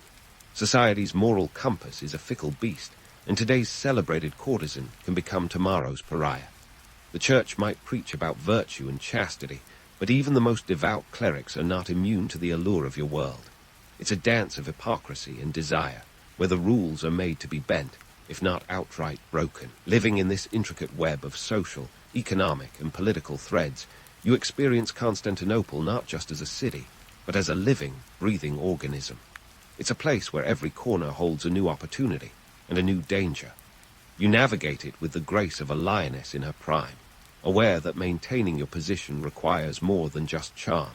It demands intellect, adaptability, and an unerring instinct for survival. So, as you walk these ancient streets, remember this. The world may remember emperors and generals, but it's the courtesans who truly understand the pulse of this grand city. You are, after all, living proof that power isn't just wielded with a sword or a crown. Sometimes, all it takes is a whispered word in the right ear. But let's not get too carried away with the romance of whispered secrets and velvet-gloved power plays, because if you really want to understand the life of a Byzantine courtesan, you've got to strip away the layers of myth and dive into the nitty-gritty of daily existence. And let me tell you, it's not always as glamorous as it sounds. First things first, let's talk about the price tag on this lifestyle. The services of a top-tier courtesan like yourself don't come cheap. We're talking about fees that could range anywhere from a few gold solidi to a small fortune, depending on the client and occasion. A single solidus might snag you a night of scintillating conversation and discreet companionship, but for the full package, complete with insider gossip and strategic advice, you're looking at a hefty investment. Just to put that in perspective, a skilled craftsman in Constantinople might earn around 5 solidi for an entire month of labor. So yes, your company is quite the luxury item. Now, the services you offer aren't quite what those spicy romance novels might suggest. Sure, there's the allure of physical attraction, but your true value lies in your intellect and social acumen. Picture this, a lavish banquet, candlelight flickering against marble walls, and you, the unassuming queen of the evening, navigating conversations that could set the course of an entire empire. You're not just a pretty face. You're a confidante, a strategist, and occasionally a spy. Men pay for your insights as much as your allure. Of course, such lofty heights come with their perils. It's a tightrope walk between scandal and sophistication. The Byzantine elite are a fickle bunch. One moment you're the toast of the town, the next you're the subject of vicious rumors. The church, with its stern sermons on morality, is never far from condemning your lifestyle, even as its members might secretly indulge in your company. It's the kind of hypocrisy that would be comical if it weren't so dangerously real. And while we're busting myths, let's address the notion that courtesans lived lives of unbridled luxury. Yes, there were jewels and silks and sumptuous feasts, but there was also the constant pressure to maintain your status. Every day is a performance where one misstep could lead to ruin. You had to be as skilled in the art of self-preservation as you were in conversation. Forget the image of the carefree libertine. Think more along the lines of a high-stakes poker player. Then there's the matter of social mobility, or the lack thereof. Despite your connections, breaking into the upper echelons of Byzantine society was about as likely as a snowstorm in the Sahara. Your influence was mostly behind the scenes, exerted in whispers and careful nudges rather than grand gestures. The Byzantine court was a maze of intrigue, but for all your prowess, there were ceilings you couldn't quite shatter. And yet, you thrived in this world of contradictions. The very system that sought to control you was the one you navigated with aplomb. The Byzantine Empire was a place where power was as much about perception as reality, and you had mastered both. You were a figure of fascination and fear, a symbol of forbidden allure and unspoken truths. Now, let's not forget the economic engine driving all this intrigue. Constantinople was a commercial juggernaut, a bustling hive of trade and wealth. This prosperity fueled the demand for courtesans, whose presence at social gatherings was as much about business as pleasure. Imagine sealed deals over goblets of wine, alliances forged with a well-placed word, and political ambitions stoked by the promise of future favors. You were the silent partner in countless transactions, the unseen force behind many a successful negotiation. But don't be fooled into thinking it was all smiles and silk. There were rivalries, disputes, and the ever-present threat of scandal. In a world where reputation was everything, maintaining yours was a full-time job. And let's not even get started on the gossip, because in Constantinople it flowed faster than the Bosporus. A careless remark could cascade into a full-blown social storm, leaving you to pick up the pieces and rebuild your carefully curated image. So, as you glide through the corridors of power, remember this. Your life is a dance of diplomacy and desire. a balancing act between indulgence and intellect. While the world outside might see only the glitz and glamour, beneath the surface is a complex tapestry of power, politics, and survival.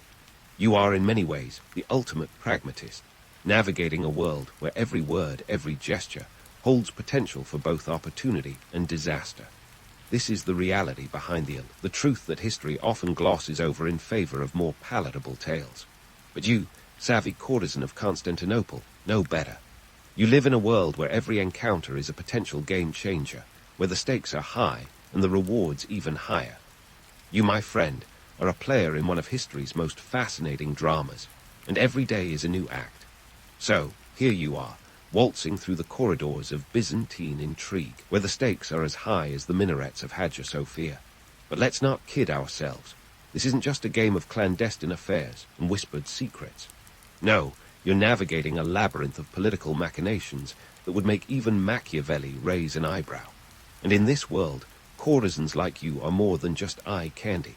You're the unofficial diplomats, the chess pieces moving across the board of empire under the guise of satin and charm. Now, let's spill some historical tea.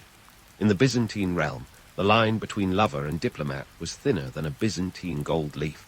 Take Theodora, for instance, not the empress, but Theodora the courtesan, whose prowess in both the bedroom and the political arena became legendary. She wasn't just a pretty face.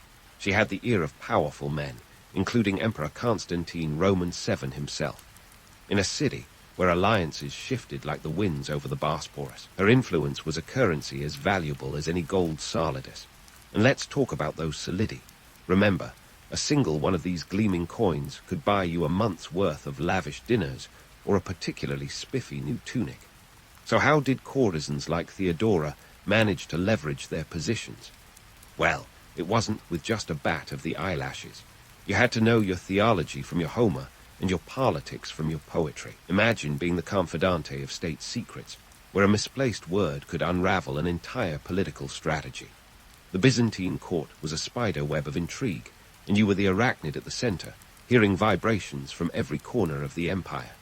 The political landscape of Constantinople was a volatile beast. Emperors came and went, sometimes more abruptly than others, thanks to a well-placed dagger or a cup of poison. You, as the savvy courtesan, were both pawn and player in this deadly game. Consider the infamous Basil Roman II, known as the Bulgar Slayer. Not exactly someone you'd want on your bad side. Courtesans in his court weren't just there for decoration. They were information brokers, peddling secrets gleaned in the flickering candlelight of private chambers.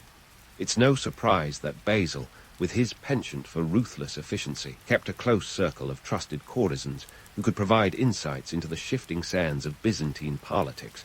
But let's not forget the economic underpinnings of all this intrigue. Constantinople wasn't just a city. It was the hub of a vast commercial empire. With a population of 500,000 bustling souls, it was the New York City of its day, where fortunes were made and lost faster than you could say. Byzantine bureaucracy. Trade routes stretched from the vineyards of Italy to the spice markets of India, and courtesans were the quiet conduits through which much of this wealth flowed. A well-timed piece of information could mean the difference between a successful trade mission and a disastrous one. Of course, not every courtesan was a Theodora or a Basil Roman II confidante. For every courtesan who rose to dizzying heights, there were dozens who remained in the shadows, their influence felt, but rarely acknowledged.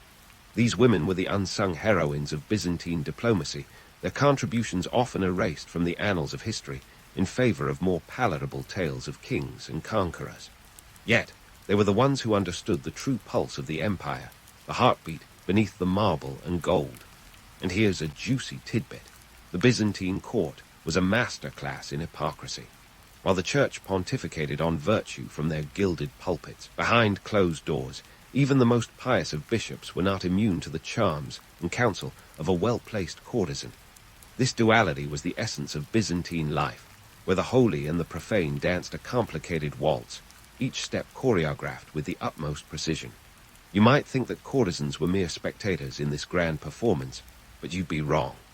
With a keen eye for opportunity and an ear finely tuned to the whispers of power, you could easily flip the script, turning the tables on those who thought they held the reins. The secret was in the subtleties, The unspoken agreements reached under the guise of casual conversation. You were the puppeteer behind the curtain, pulling strings with the deftness of a seasoned performer. But let's not sugarcoat it. Being a courtesan in this era was no bed of roses. You had to be as tough as the marble statues lining the city's plazas, able to withstand the slings and arrows of public opinion. One misstep, and you could find yourself in exile, or worse. The Byzantine Empire was a place where reputation was both your sword and your shield, and maintaining it required constant vigilance. Yet, for those who could navigate this treacherous terrain, the rewards were immense. Imagine being the one who could sway a military campaign, influence a treaty, or even decide the fate of an emperor, all while maintaining the illusion of a mere companion. It's the kind of power that emperors dream of, and poets write about, yet you held it in the palm of your hand. As the candlelight flickers on another evening in Constantinople, remember that you, the courtesan, are a pivotal player in this grand historical tableau. Your story is woven into the very fabric of Byzantine history, a testament to the enduring power of wit, charm, and a well-timed whisper. You are the whisper in the ear of history, shaping the course of an empire with every step you take through its opulent halls. And so the dance continues, a delicate balance of power and persuasion in a city where the only constant is change. While the emperors and generals may get the glory, it's you, the courtesan, who truly understands the art of empire. As the city sleeps beneath a blanket of stars, you prepare for another day of political maneuvering, knowing that in the Byzantine world, every day is a new act, and the show, as they say, must go on. And so, as the candlelight flickers on another evening in Constantinople, you find yourself at the heart of a cultural mosaic that's as rich as the empire itself. Now, let's peel back yet another layer of this Byzantine onion, the arts. Because, my friend, the world of art and literature was as much yours as it was the domain of emperors and theologians. You see, courtesans weren't just footnotes in the chronicles. They were muses, influencers of culture, and occasional subjects of, let's say, less than flattering depictions. But hey, when you live on the edge of societal norms, you can expect a few caricatures along the way. First up, the art scene. The Byzantines loved their mosaics, and while the church might have frowned upon the less than virtuous lifestyle of a courtesan, it didn't stop artists from capturing the essence of your world. Imagine the lavish colors and intricate designs of a Byzantine mosaic, 1,000 tiny tiles coming together to form a grand narrative. In some of these artworks, courtesans appear as symbols of both temptation and wisdom, a duality that, let's be honest, you wore like a crown. But let's zoom in on the literature, where the real fun begins. Byzantine literature was a hotbed of allegories and moral tales, and courtesans often featured as the cautionary figures. Think of them as the medieval version of a tabloid scandal. One popular genre was the mirror for princes, essentially a how-to guide for ruling an empire without losing your head, literally. And what better way to caution an aspiring emperor than by spinning tales of courtesans who could make or break a kingdom with a single whisper? It was a narrative tool as effective as it was entertaining, even if it was a touch melodramatic. Now, about those romanticized narratives. The Byzantine Empire loved a good story, but let's not kid ourselves. Reality was often less glamorous.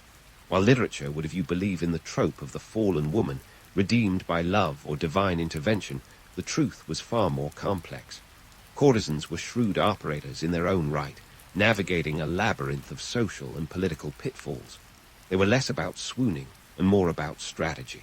Take, for example, the tale of one infamous courtesan who supposedly reformed her ways after a vision of the Virgin Mary.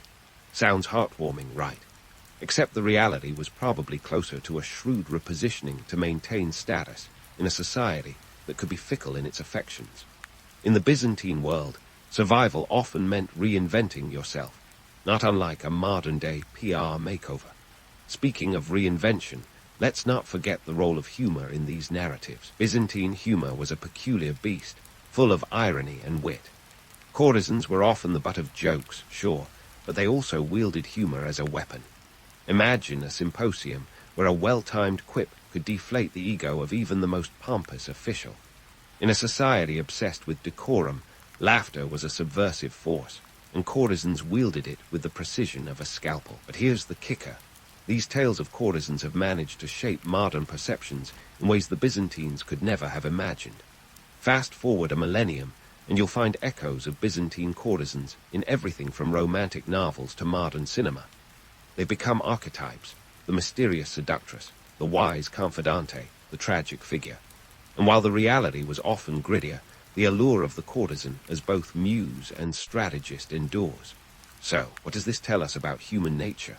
Well, for one, we love a good dichotomy. We're drawn to figures who embody both allure and danger, wisdom and folly. Courtesans were both celebrated and vilified, admired and admonished. They lived in the margins yet shaped the center, a testament to the complexity of power and desire. And while we're busting myths, let's tackle the idea that courtesans were merely passive participants in these cultural narratives. Far from it. They were active agents, shaping their stories as much as they were shaped by them. The Byzantine courtesan was a master of self-presentation, a performer on the grand stage of empire. And in a world where image was everything, they knew how to spin a tale that was as compelling as it was strategic. As you sit in the candlelit glow of your chamber, remember this. The tales told about you, the mosaics that capture your likeness, they're more than just art and stories. They're reflections of a society grappling with its own contradictions. A society that needed its courtesans to hold up a mirror to its own desires and hypocrisies.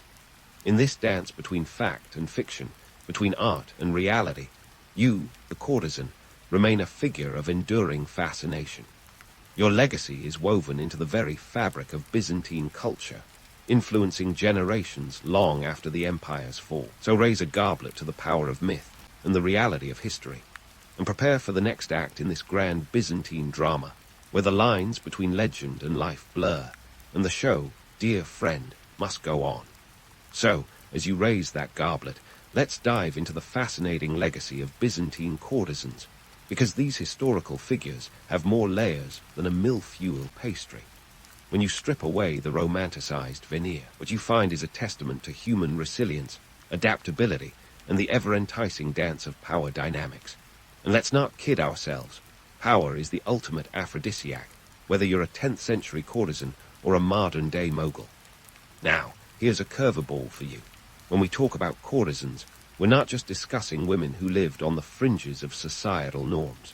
These women were central to the Byzantine Empire's social and political fabric. Their influence challenges the notion that history is solely the domain of men wielding swords and signing treaties. In fact, Byzantine courtesans were wielding their own brand of influence, one that can't be measured in military conquests, but in the subtle art of persuasion. And the economics of it all. Oh, don't get me started.